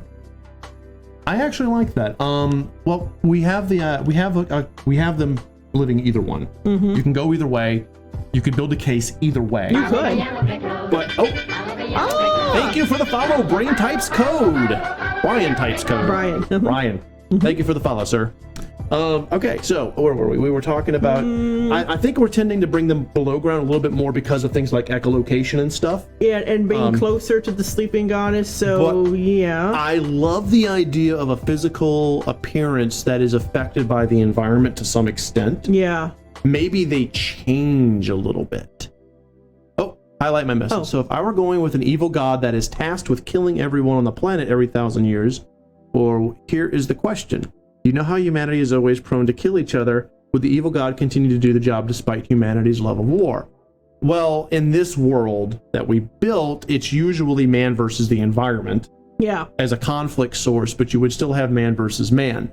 And when you're we're in a world that's constantly trying to kill you, you're going to have a lot more people working together, and conflict of man versus man will be a lot smaller in scope. Yeah. Nations tend not to kill nations when the world is trying to blow them up. That's correct. That is a natural flow of just people in general. Right. So the evil god, by creating these conflicts, is in a way stopping nations from killing each other.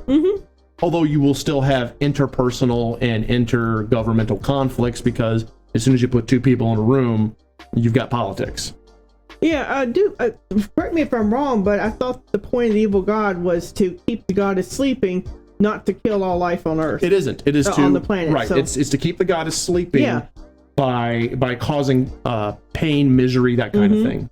So it's everything from meteors to plague to just he's the bad guy. Right. So whenever a civilization build up too high, he would kind of drill it a bit to build it down, because the more people that are thriving, the better and more powerful the goddess is. Right. Final Fantasy Monster Hunter World. Yeah, not too different from that Dog Fox Cat. Okay, I like the idea. So let's go back. Okay. So let's go back to the like the idea of them living below ground. Okay. So even though we're not on habitat, let's talk about them living below ground, because that works really well with the eye thing and the echolocation. It does.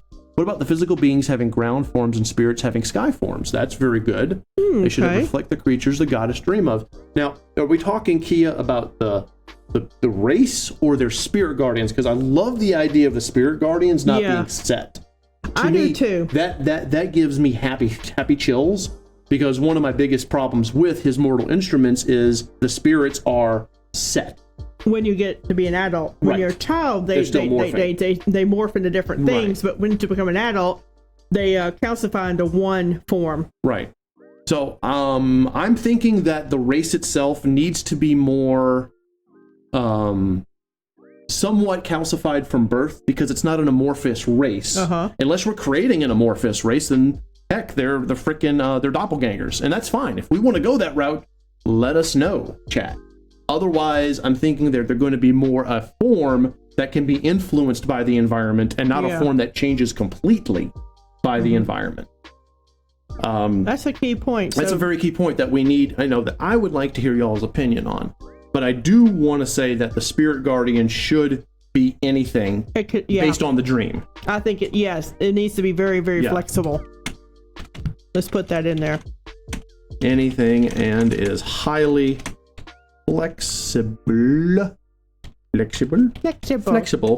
based on the goddess's dream. To say, like, any surface dweller that would confuse them as the goddess's nightmares. Okay, I'm not sure I understand that, Kia. Let me see. Like, to any surface dweller they would confuse. Oh, I see. So you're saying a surface dweller would look at these beings and say that's a nightmare creature. Okay, so that's interesting. Why don't we do that? Why don't we give them a physiology that makes them look nightmarish to those on the surface? We don't have to create a happy little hobbit running around. No, we don't have to, actually. Evil God caused civil war between spirit and physical beings against each other. That's good. We need to. We definitely can use that when we talk about the civilizations in our the workshop, and we're actually talking about maybe this one country has bad blood from another country because of something the evil god did. Oh, put a pin in that chaos. Yeah, put a pin in that chaos. Yeah, that's a definite, because that's something we can pull up when we do the civilizations. So let's see. They have forms that the surface, I love that idea, dwellers would see as nightmarish. Yeah. Due to their constant bombardment of the energy. Just put it in quotes. Yeah. Yep. Shapeshifter versus chameleon. Yeah. You're not wrong. All right. So let's go ahead and actually give them a look. So let's say eyes are blank. Any hair, if any, is blank. Skin tone is blank, and height is weight. Yeah, height and weight. Yeah, height is something, weight is something. Yeah, there you go. Or build. Height is just there we go. And build is build weight. There we go. All right. Let's see if chat has anything for us. Okay, chat. Start filling in the blanks for us. What do the gods consider nightmare except being misconstrued over the eras? All right, so this is where, from what I'm getting from what Kia is saying, which is great because we're doing world building with world building, what Kia is saying is that these are the creatures that make the surface dwellers think of the goddess's nightmares. Yes. When they're not actually that way, which I love, because then you could have later in your story or game, you could have a protagonist who might not be a part of this species, find them and go, they're not that bad. Exactly. Maybe even have one join the party if it's an RPG. I love it. So the goddess created a hero to stop the war, save. Yeah, exactly. Put a pin in those things, Chaos, because that's the kind of stuff we're going to need for going over civilization. Yeah. Straight up. Okay, so let's give them. We don't. All right, I'm gonna start putting it. Let's chat. Glowing orange. Well, that way, moving Eyes on. are glowing orange. They're okay. now glowing orange. Come on, chat. Yep. You want us to put this stuff in here? Yeah, we'll put it. I'll write it all. Hair is. Yeah, hair is. I'm not saying anything. So let's see. Let's go with hair being. Let's say there's none. Completely hairless. That's because that always. Because completely hairless always gives you that feeling of it being not right. Exactly. You know, it's just there's something on humans, I mean. So us people here reading this book or playing this game will see a completely hairless being and think it's just not right. Yeah. Yeah. Skin tone is now it can be anything. Let's see. It can be pale, paisley, like albino, mahogany. I mean, you can go any route and just eyes like the two suns. There you go. Glowing orange like suns. That's what I like to see. Yeah. That's what I like to see. Good job, Kia. How about, okay, since they're underground, it's dark and shadow, how about they have dark skin? Here we go. I got it. Hold on. Stop me if you don't like this, guys. Albino to the point of translucent. Whoa. There you go. Yeah. Their skin is so white you can actually see the veins and the muscle tissue underneath it. That's a good question, Dog Facts. Cat, what is their race? I think they're going to be intelligent. We're not making a monster race. They are intelligent. Right. They look like biblical angels, just freaky. Well, remember, Kia, there's different types. There's giant flaming wheels are considered angels. So yeah. But yeah, I get what you're saying. Make them freakish. Height is let's make them 7 feet. No, let's make them 7 to 8 feet. Tall ass mofo's because he said living underground. Yeah. They're gonna stoop a lot. Ooh, they can crawl on all fours. They can crawl on all fours. Oh, they can be. Wait, actually, that's gonna be over here. They can be bipedal. Or quad. You guys are gonna make me want to write this or create this game. You guys really are. Just give them freaky wheels with eyes. I love. Let's see. Berkeley says I knew there was something off about Vin Diesel. Now talking about here. Yeah, that was not a suggestion. Please don't. It's like Metatron, except the Autobot. Yeah. Let's just go ahead and make them very skinny. Yes, very skinny. And bony. There we go. There we go. All right. Can they just be translucent but with different colors? Ooh, I like that. Ooh. I like that. Hold on. Oh, wait a minute. So, well, albino skin's going to be, translucent skin is going to have a tone that could be any color. You're not going to see much of that color. You're just going to see the translucence. So albino's almost useless. But I like Chaos's idea of saying different castes, we're gonna make a caste system, have different colored veins. Okay. Now this is useless for us, so we shouldn't say castes because a caste system wouldn't be built there. Different types. Okay. That would be like enemy classes or something if it's an enemy race or whatever. So maybe you have like one that's red, a red vein, and it would be warrior type. One that's blue, and it would be wizard type, that kind of thing. Kia, does this have a hot region and a cold region? Yes, right? Absolutely. It has an equatorial and an Arctic region and an Antarctic region. Yeah. But we are getting near the end of this. If anyone wants to throw it in different animal forms, Chaos. We have the Spirit Guardian. Yeah, the Spirit Guardian. Spirit Guardian would hit that. Spirit Guardian would be pretty much whatever's based off the Guardian dreams. Yeah. All right. I think it's fine, Kia. Not a problem. I think we're ready to move on. What's the next one? Okay, so the next one is dietary and habitat needs. What they absolutely require. Yeah. So we already know they live underground. Yeah. Most, if not all, of their lives. This is like a freaky version of the enemies of the creatures from The Descent. This is crazy. It's like Wendigos. Oh, they can't come to the surface because the surface is too harsh on their skin. There you go. Like their skin would just fall apart or something. there's too much sun, too much cold, too much wind. It would tear their skin. Kia, I want to move on, but Kia, I'm gonna put fire or ice depending on region. So I'm gonna put that up here, where basically the veins you see flowing through them will either be like fiery or icy. So that's a good thing there. All right, so now dietary and habitat needs. So they live underground. Yeah, they can't. What'd you say, Teal? They can't go to the surface because it'll tear their skin. Okay. It's just too harsh. There's too much sun, too much wind. Because I like that, because instead of the energy, because the solar rays and wind will tear their skin. Yeah. Now remember, this has to be a sentient, intelligent race. We're not making. They can be monstrous. Right.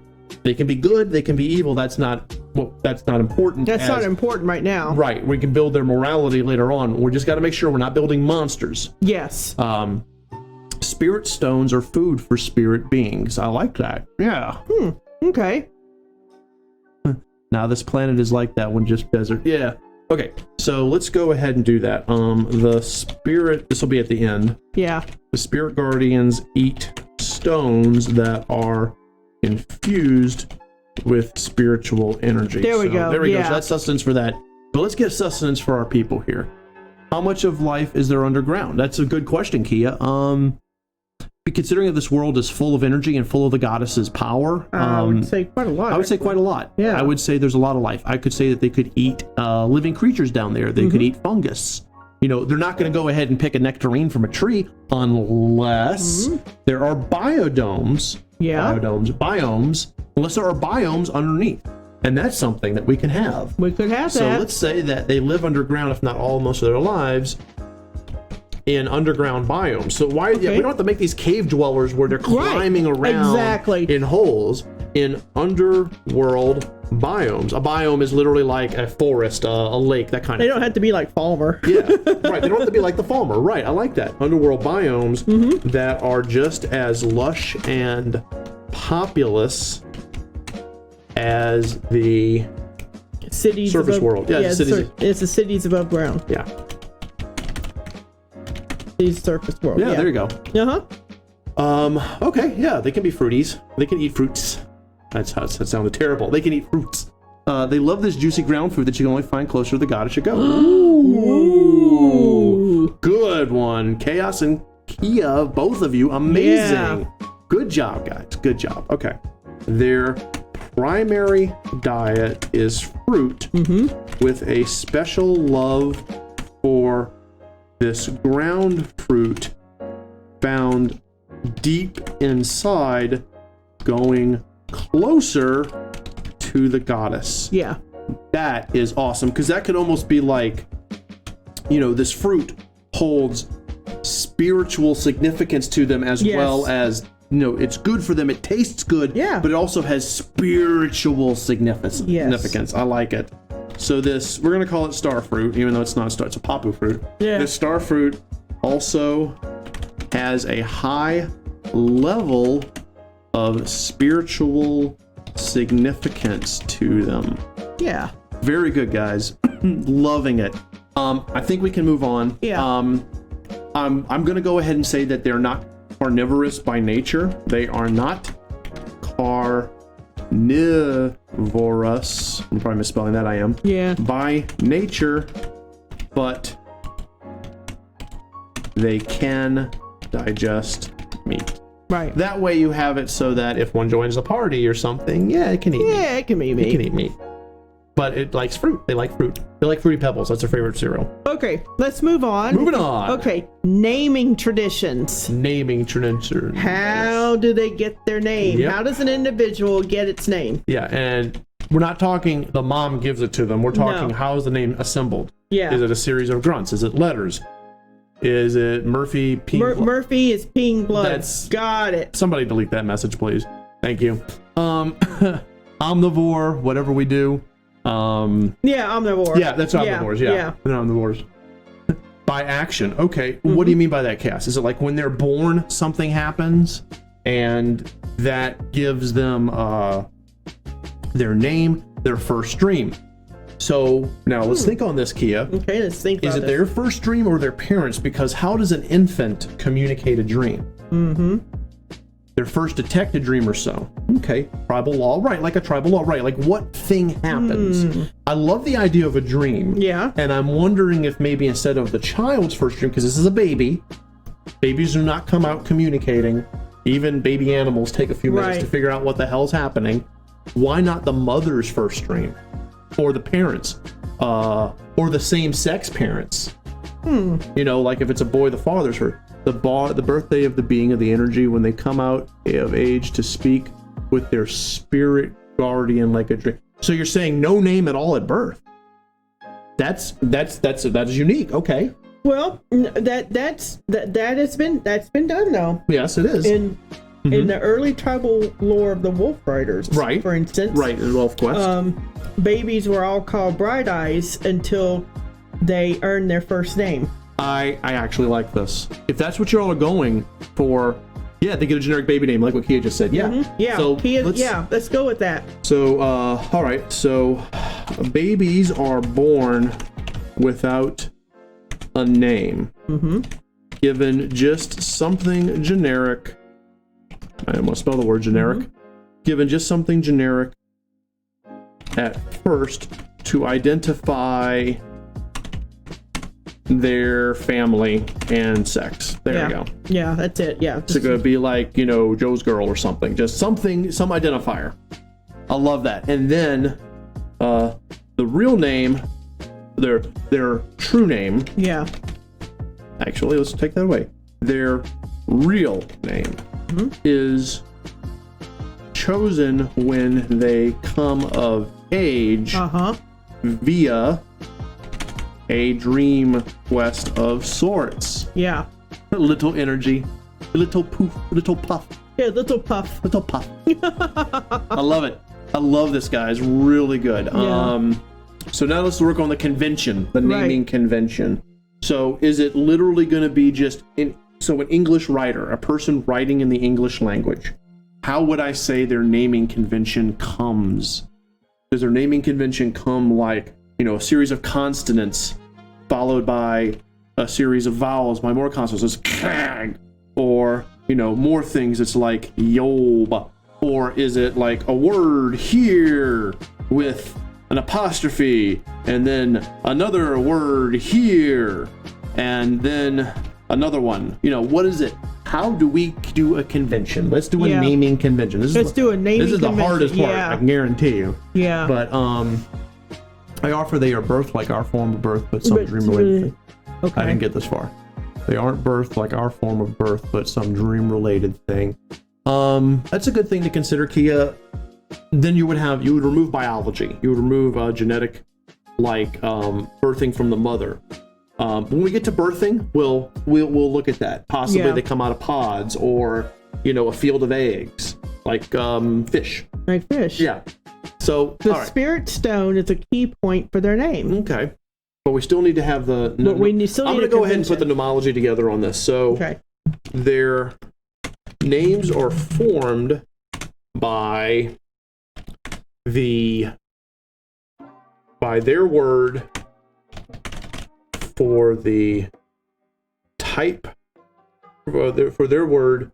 So this race's, I'm trying to get the word here. This race's word for the type of dream, like deep, nightmare, sad, happy, euphoric, followed by a hyphen and the word in their language that they pulled from their actual dream.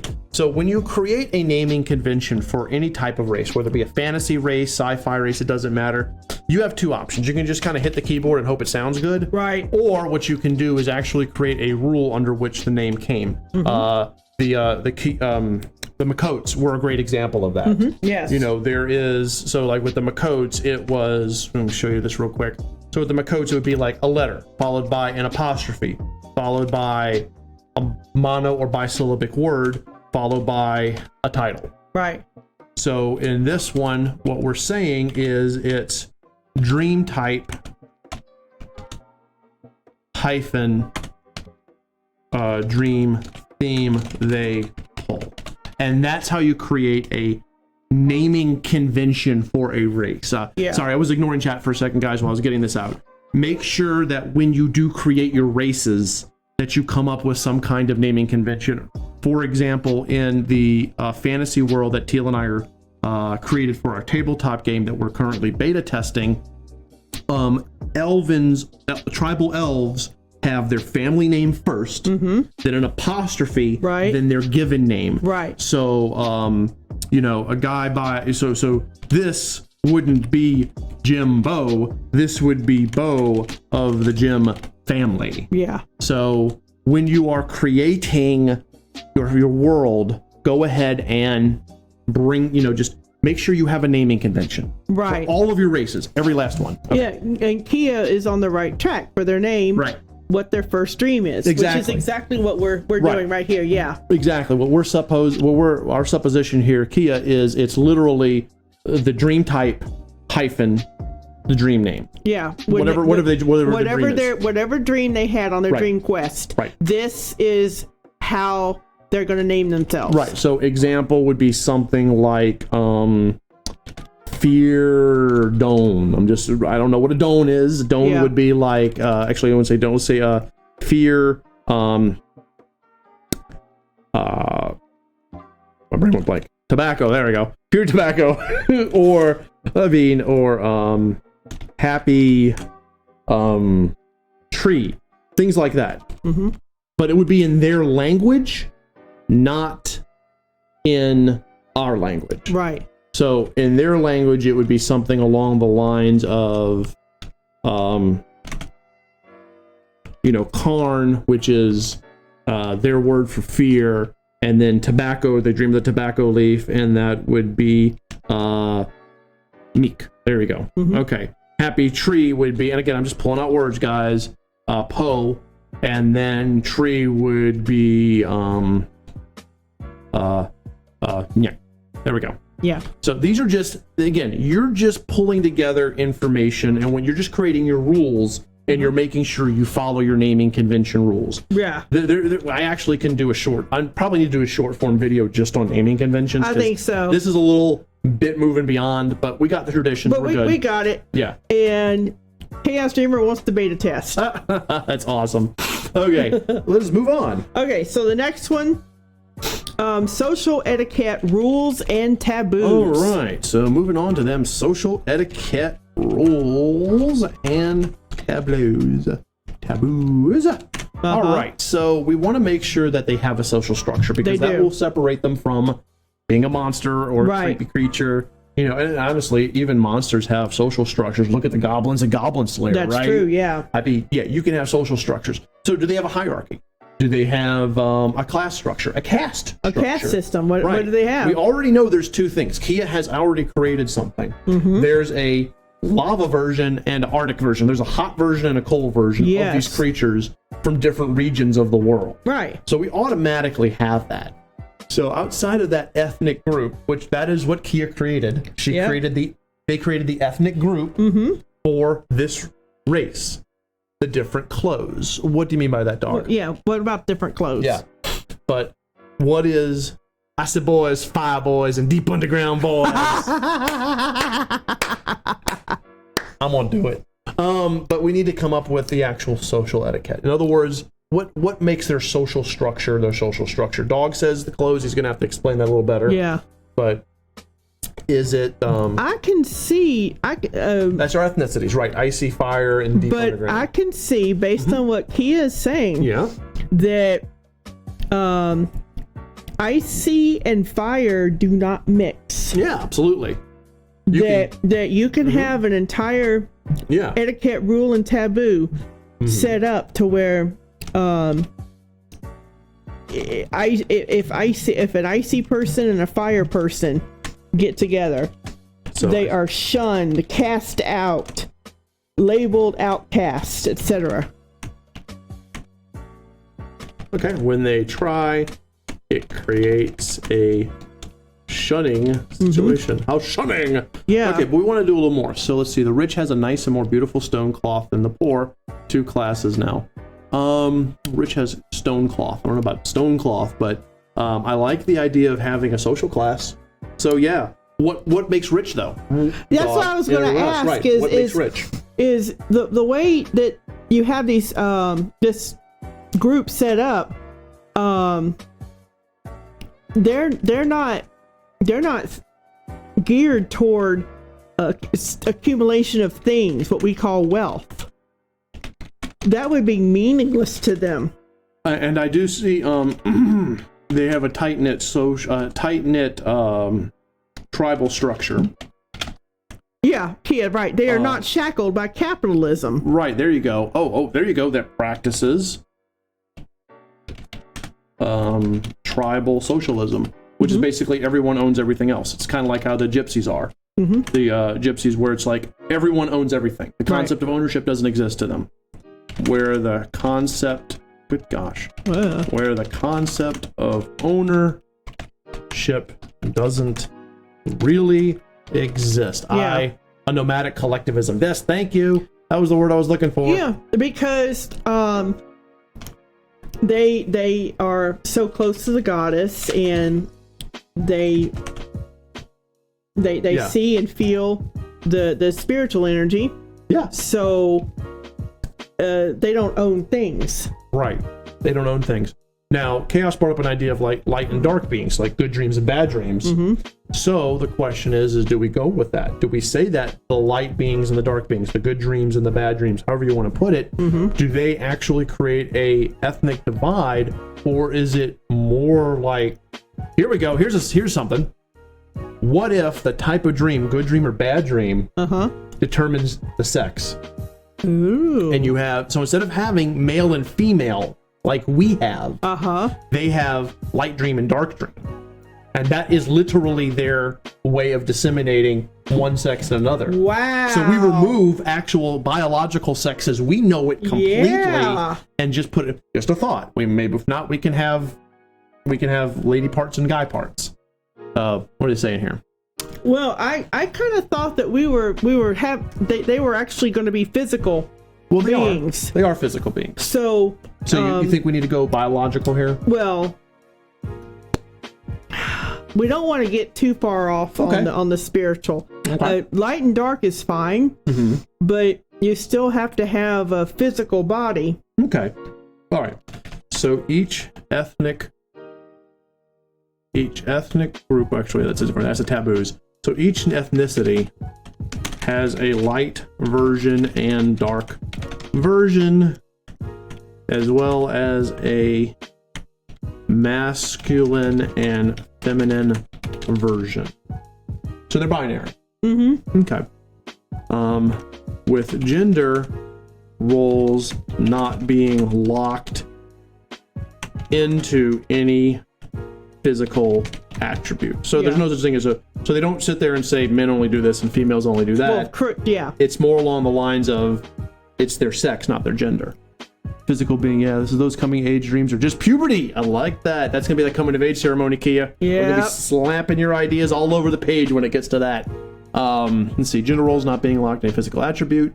So I love what who said someone said taboo owning. Yes. So we're gonna take what Dog said and kind of run with it. So first off, taboos are these two. Ethnic groups do not naturally mix. Presenting situation, and 2.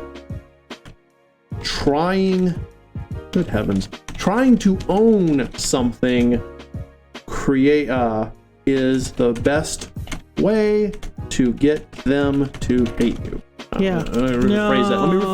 rephrase that. Trying to own something is the biggest taboo one can do against them. So for them, it's even worse than Icy Boys and Fire Boys. If you try to own something in their society, they lose their shit. Those coming of age, They don't like your individual practices. Yeah, the individualism. Common traits found in the dream quest could help determine the tasks within the tribe. Yeah. I love it. I like love that. Love it, love it, love it, love it.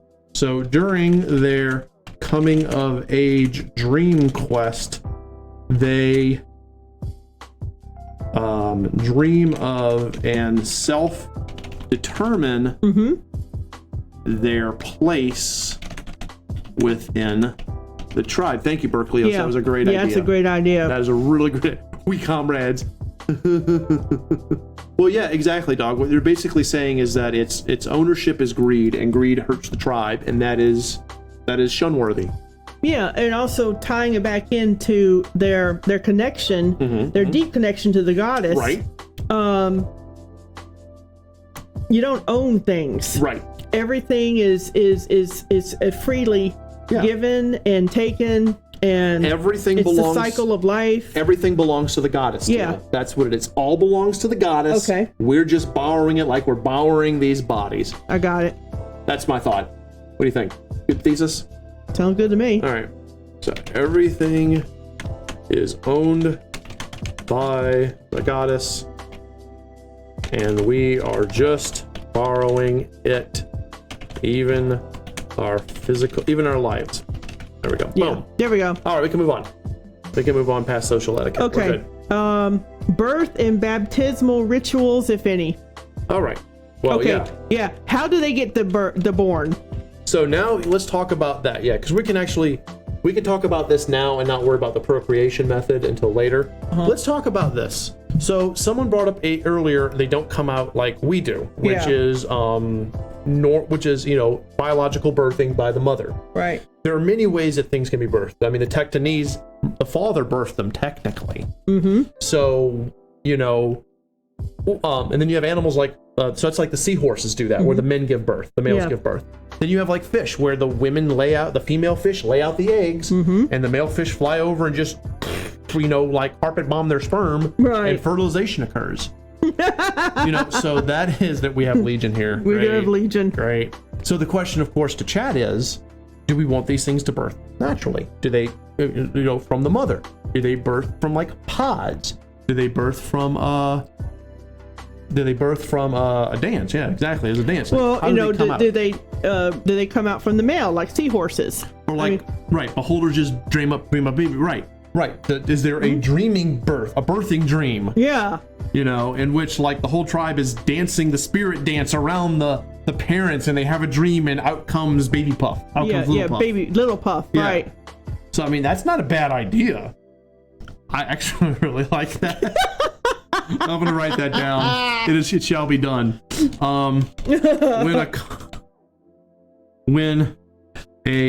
What is it? Oh, that's a cat with sunglasses. When a couple wants to have a little puff. A little puff. That's what they're called now. Yeah, they're called little puffs now. Little puff. They participate.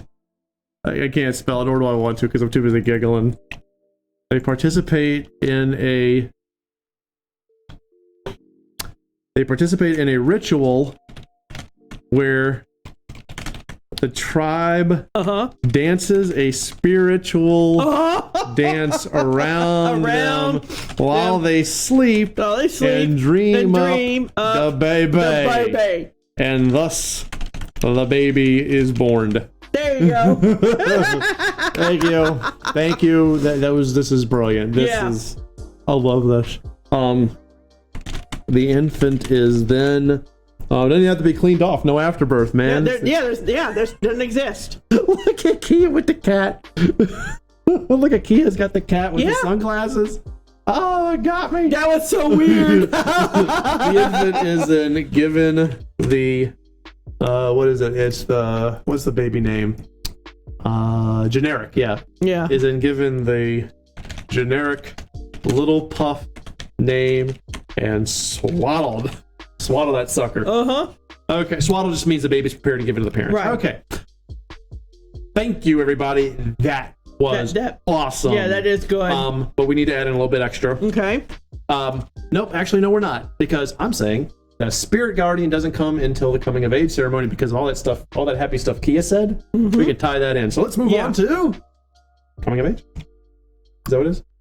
Yeah, coming of age. Family name. Yeah, the infinite, right, it could be a family name, Cass. It's just their generic little puff name. Right. Okay. What's next? It's birth, coming of age ceremonies. Coming of age, okay. So, coming of age, we're going to give them their spirit guardian. Yes. We're going to give them their name. Yeah, some freaky puberty. That's right. Oh, yeah. When the little puff starts to get the big puffness. It starts to get poofy. Yeah, it starts to get poofy. Oh, no. No.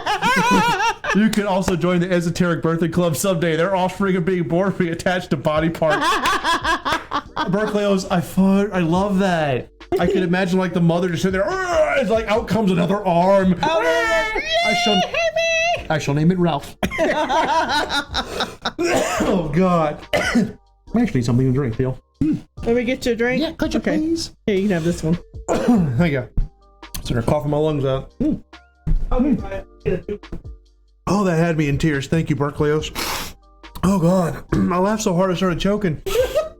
Oh, okay. Please recover. They start to have weird dreams leading up to the ceremony. Yes, thank you. Yeah. They get back on track here. They start to have unusual. Yeah. It's not unusual to be loved by everyone. Dreams leading up to. Good heavens. Leading up to the ceremony. That's right. When they are ready, they are led to a special place where they undergo the walking dream ritual. Yeah. I just named it. I feel proud of myself. You just named it. That's awesome. Did. Oh yeah, it's definitely a supernatural coming of age. Okay. Yeah, it is. So then they will dream of their real name as well as experience. Okay. No, you're right. As well as connect with their spirit guardian. Yes. Whom they will forge a lifelong bond with. Yes. And what else was it? Also type of dream. Oh, right. Thank you. They will experience a type of dream. Right. They will experience. Right. They will experience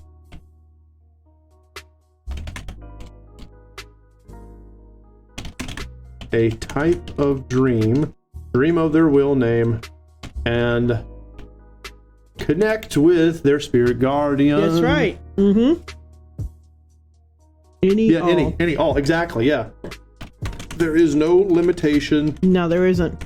To what their dream can be or what spirit guardian they can connect with. Because at this point, you can create a storyline where a spirit that's been corrupted by the evil god connects itself to one of these beings and causing problems. Yeah. That sounds like a story arc for the heroes to solve. Hint. Or a dark hero from this race. Hint. You'd have somebody with a name Nightmare. Nightmare hyphen something. Yes, exactly. So I like that. Yep. And the dream ritual definitely has to have dancing. Yes. It does have to have dancing. Where the tribal mystics dance around them. Okay, there we go. The child wakes up, no longer a child. Actually, they're pubescent, so yeah. They wake up and are now a fully functional member of the tribe. That's it. Yeah. They're adults now. Yeah, they're adults. Whoop. Is it a good dream? A weird human sex dream? An apocalyptic dream? It's anything. It's anything. Yes. Exactly. All right. What is next, Teal? Okay. Next one is funeral and memorial customs. All right. Funeral and memorial customs. So here's a thing to think about. Man, they're going to have so much going on in that first dream. Yeah. Job included. Berkeley's. If you ever put something really important into one thing, it's that dream. That first dream. Yeah. Who you are, what your name is, what's going to guide you throughout the rest of your life, what your job is, the whole 9 yards. That first dream. I got also that first wet dream. Oh, no, Teal. No. What they will do in the tribe. I forgot about that. Thank you. Berkeley's. Okay. The main protagonist, Divergent, do not know what the dream spirit. Yeah. All right. So now we move on. Just dream of juicy fruit, the juiciest of fruits. Yum, yum, yum. Juiciest fruit you can get your mouth on. That sounds terrible. Okay, so, here we go. Funeral and memorial customs. Right, memorial custom. So now, this race is obviously spiritual. Yes. So they're going to treat death as a spiritual being would treat it. Even if there is no afterlife in this world, which we kind of said there is and there isn't. It's more like you just go back into the goddess. Yeah, you just go back into the goddess because you're all dreams of her. So they don't when you die, you go back into to her. Right. She basically feeds on you. So they don't mourn death. So what do? They celebrate the life of the person that's passed? Is that what you're saying, Kia? Because I could see that. Because they're not just going to go, oh, Bob's dead. They celebrate the memory of the person and the fact that the person has now rejoined the goddess, which is yay for them. Okay.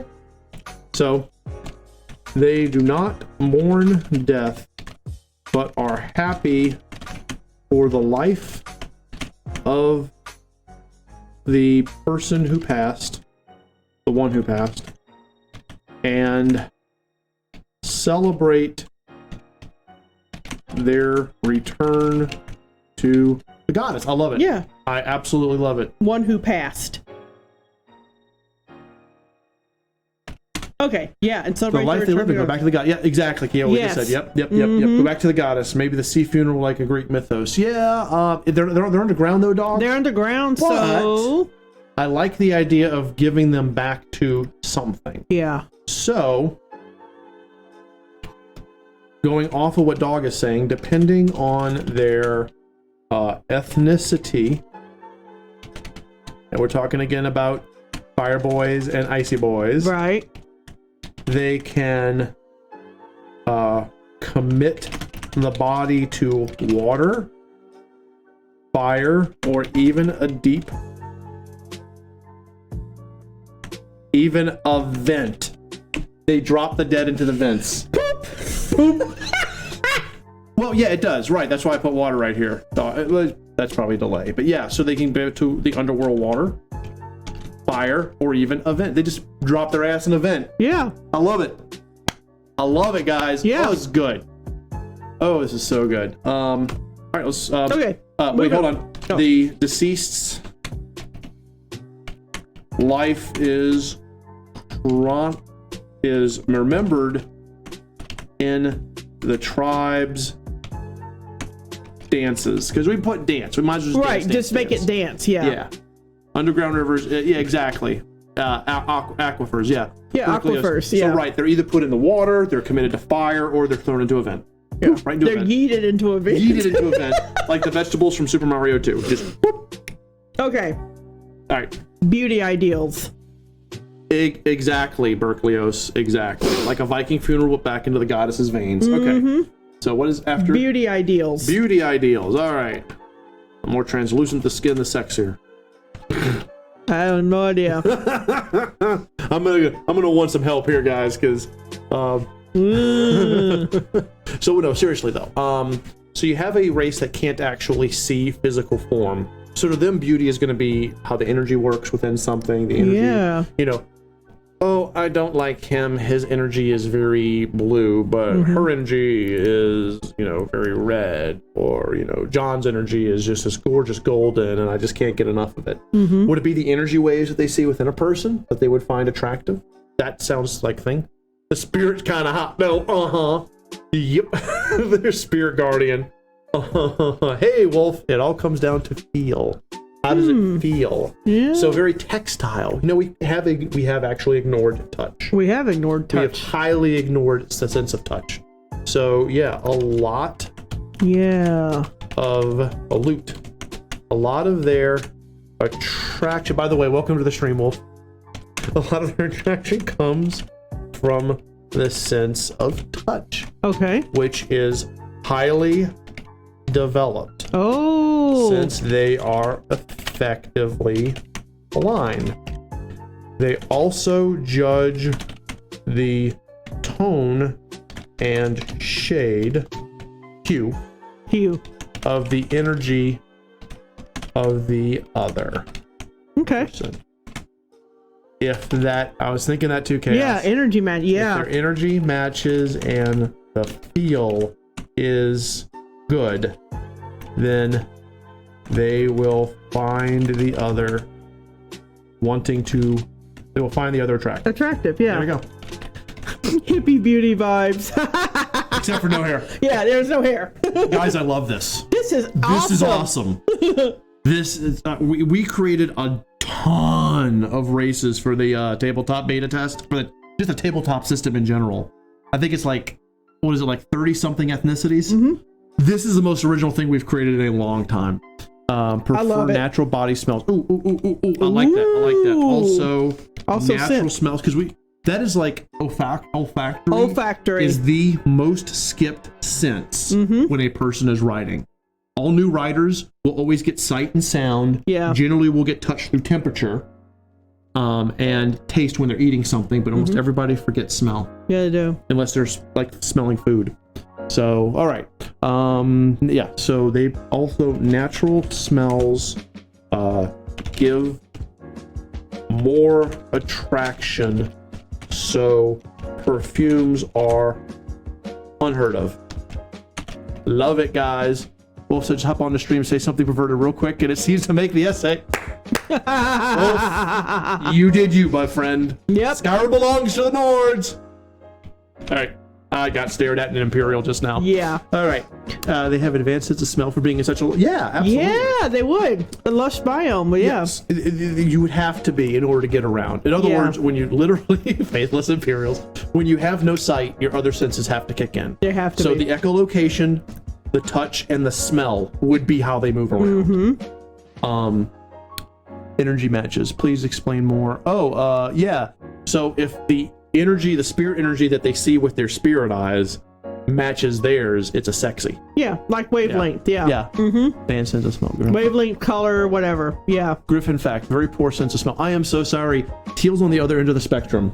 I have a highly, highly developed sense of smell. I am sensitive to smells, and doesn't always work out. no, it doesn't always work out for me. All right, let's move on from beauty ideals. You guys are doing great. Relationships and courtship. Ooh.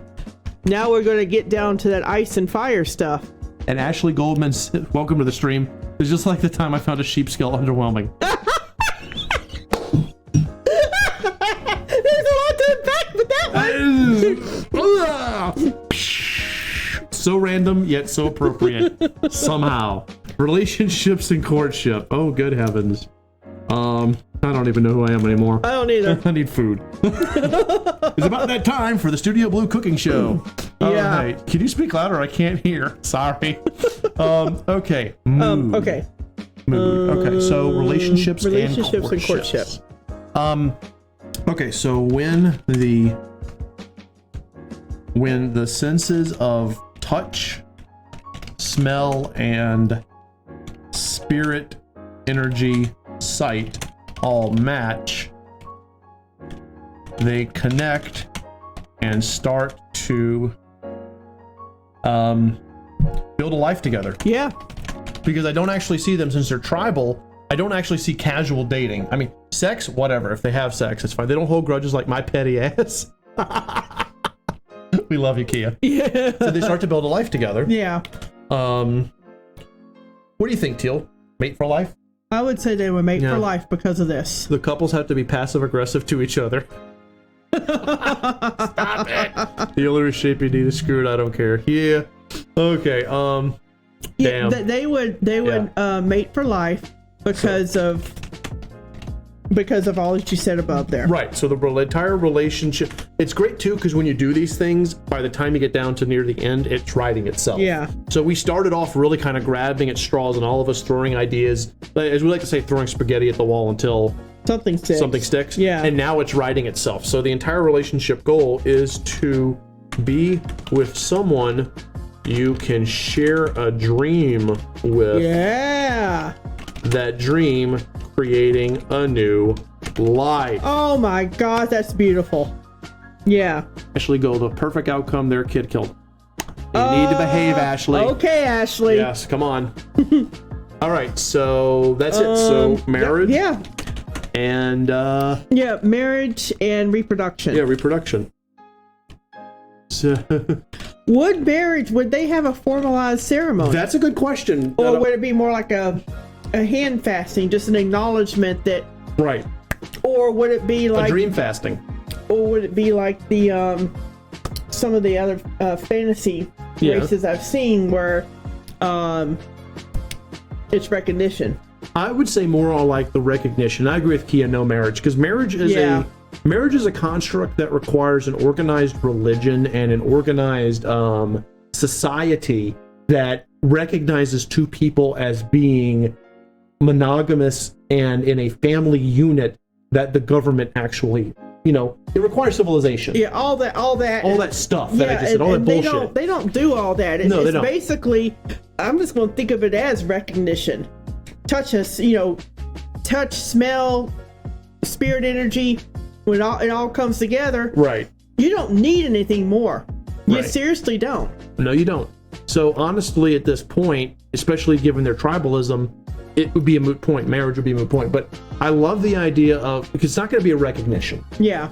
A recognition like in ElfQuest is two elves look at each other, they recognize their souls were once connected back in the long ago, and they have a child, and it strengthens the line. Right. I think in this one more, it's a formalized, it's not even formalized. In fact, why don't we just say that the birthing ritual, the birthing dance, is what acknowledges them as being partners. Like what Kia says, the tribe just knows when the two are together for life. Okay. Yeah. Okay. So there is no formalized marriage. Right. The tribe sees the two together and knows that they are mates. And the formality is literally the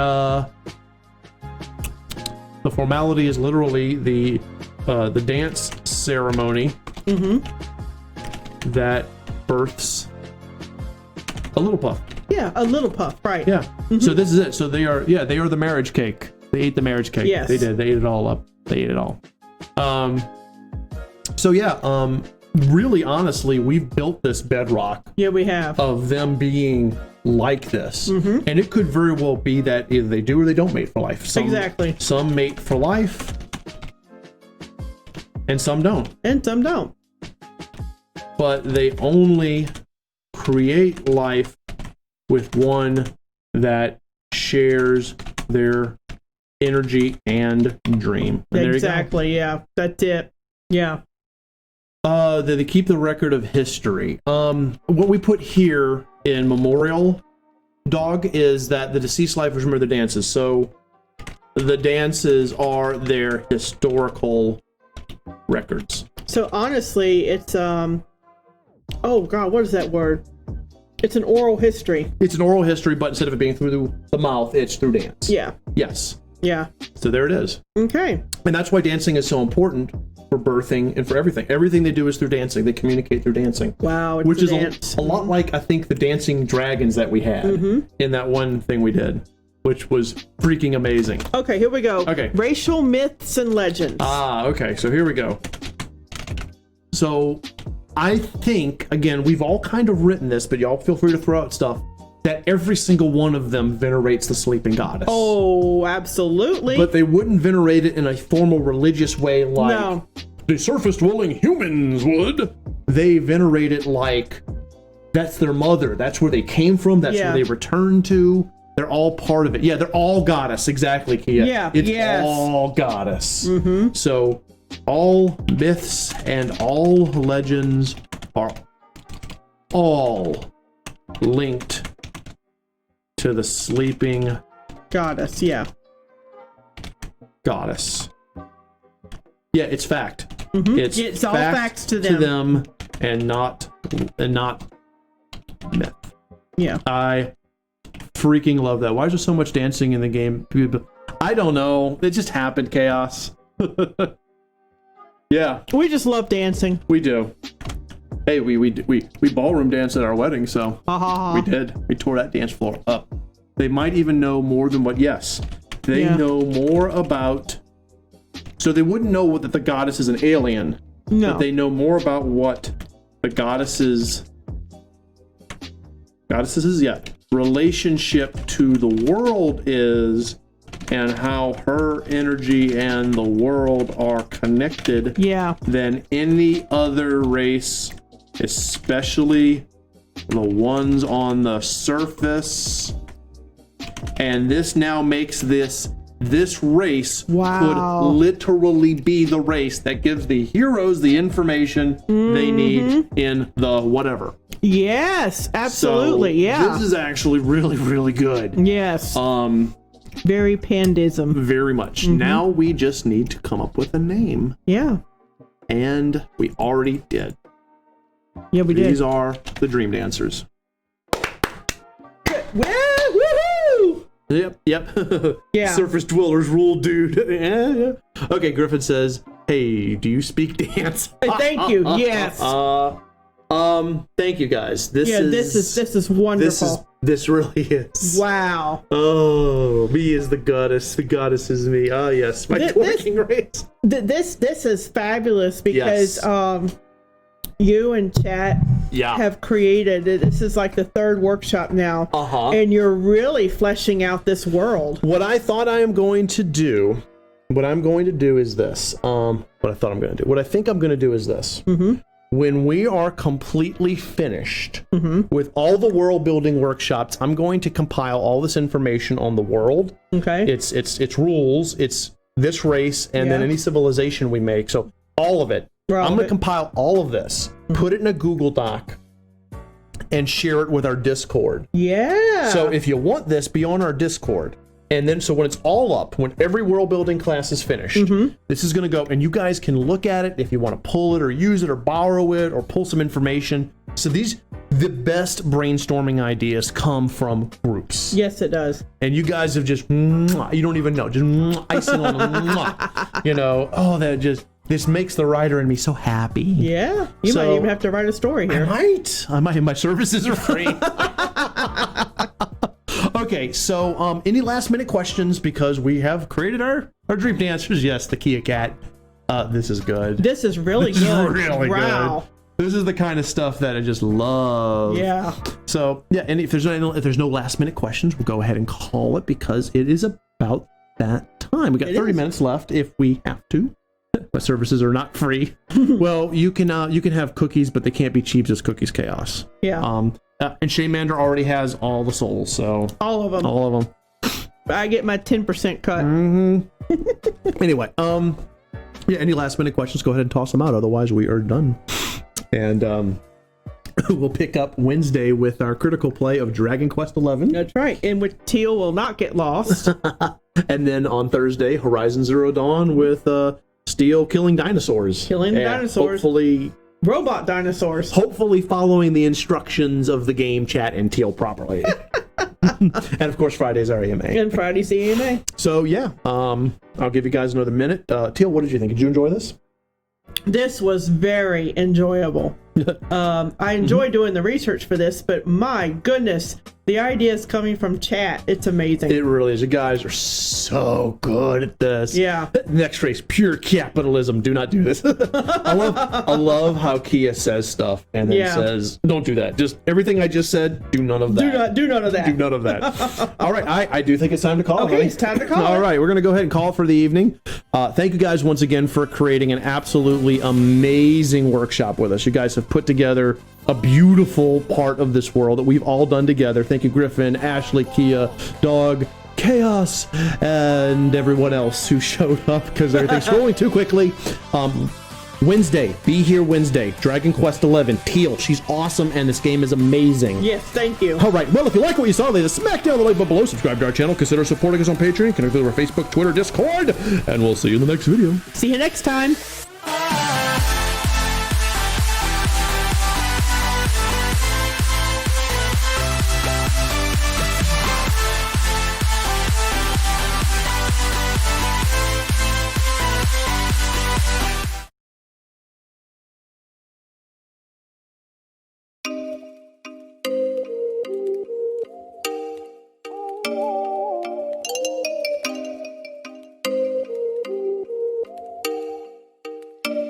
Oh, you make me wanna talk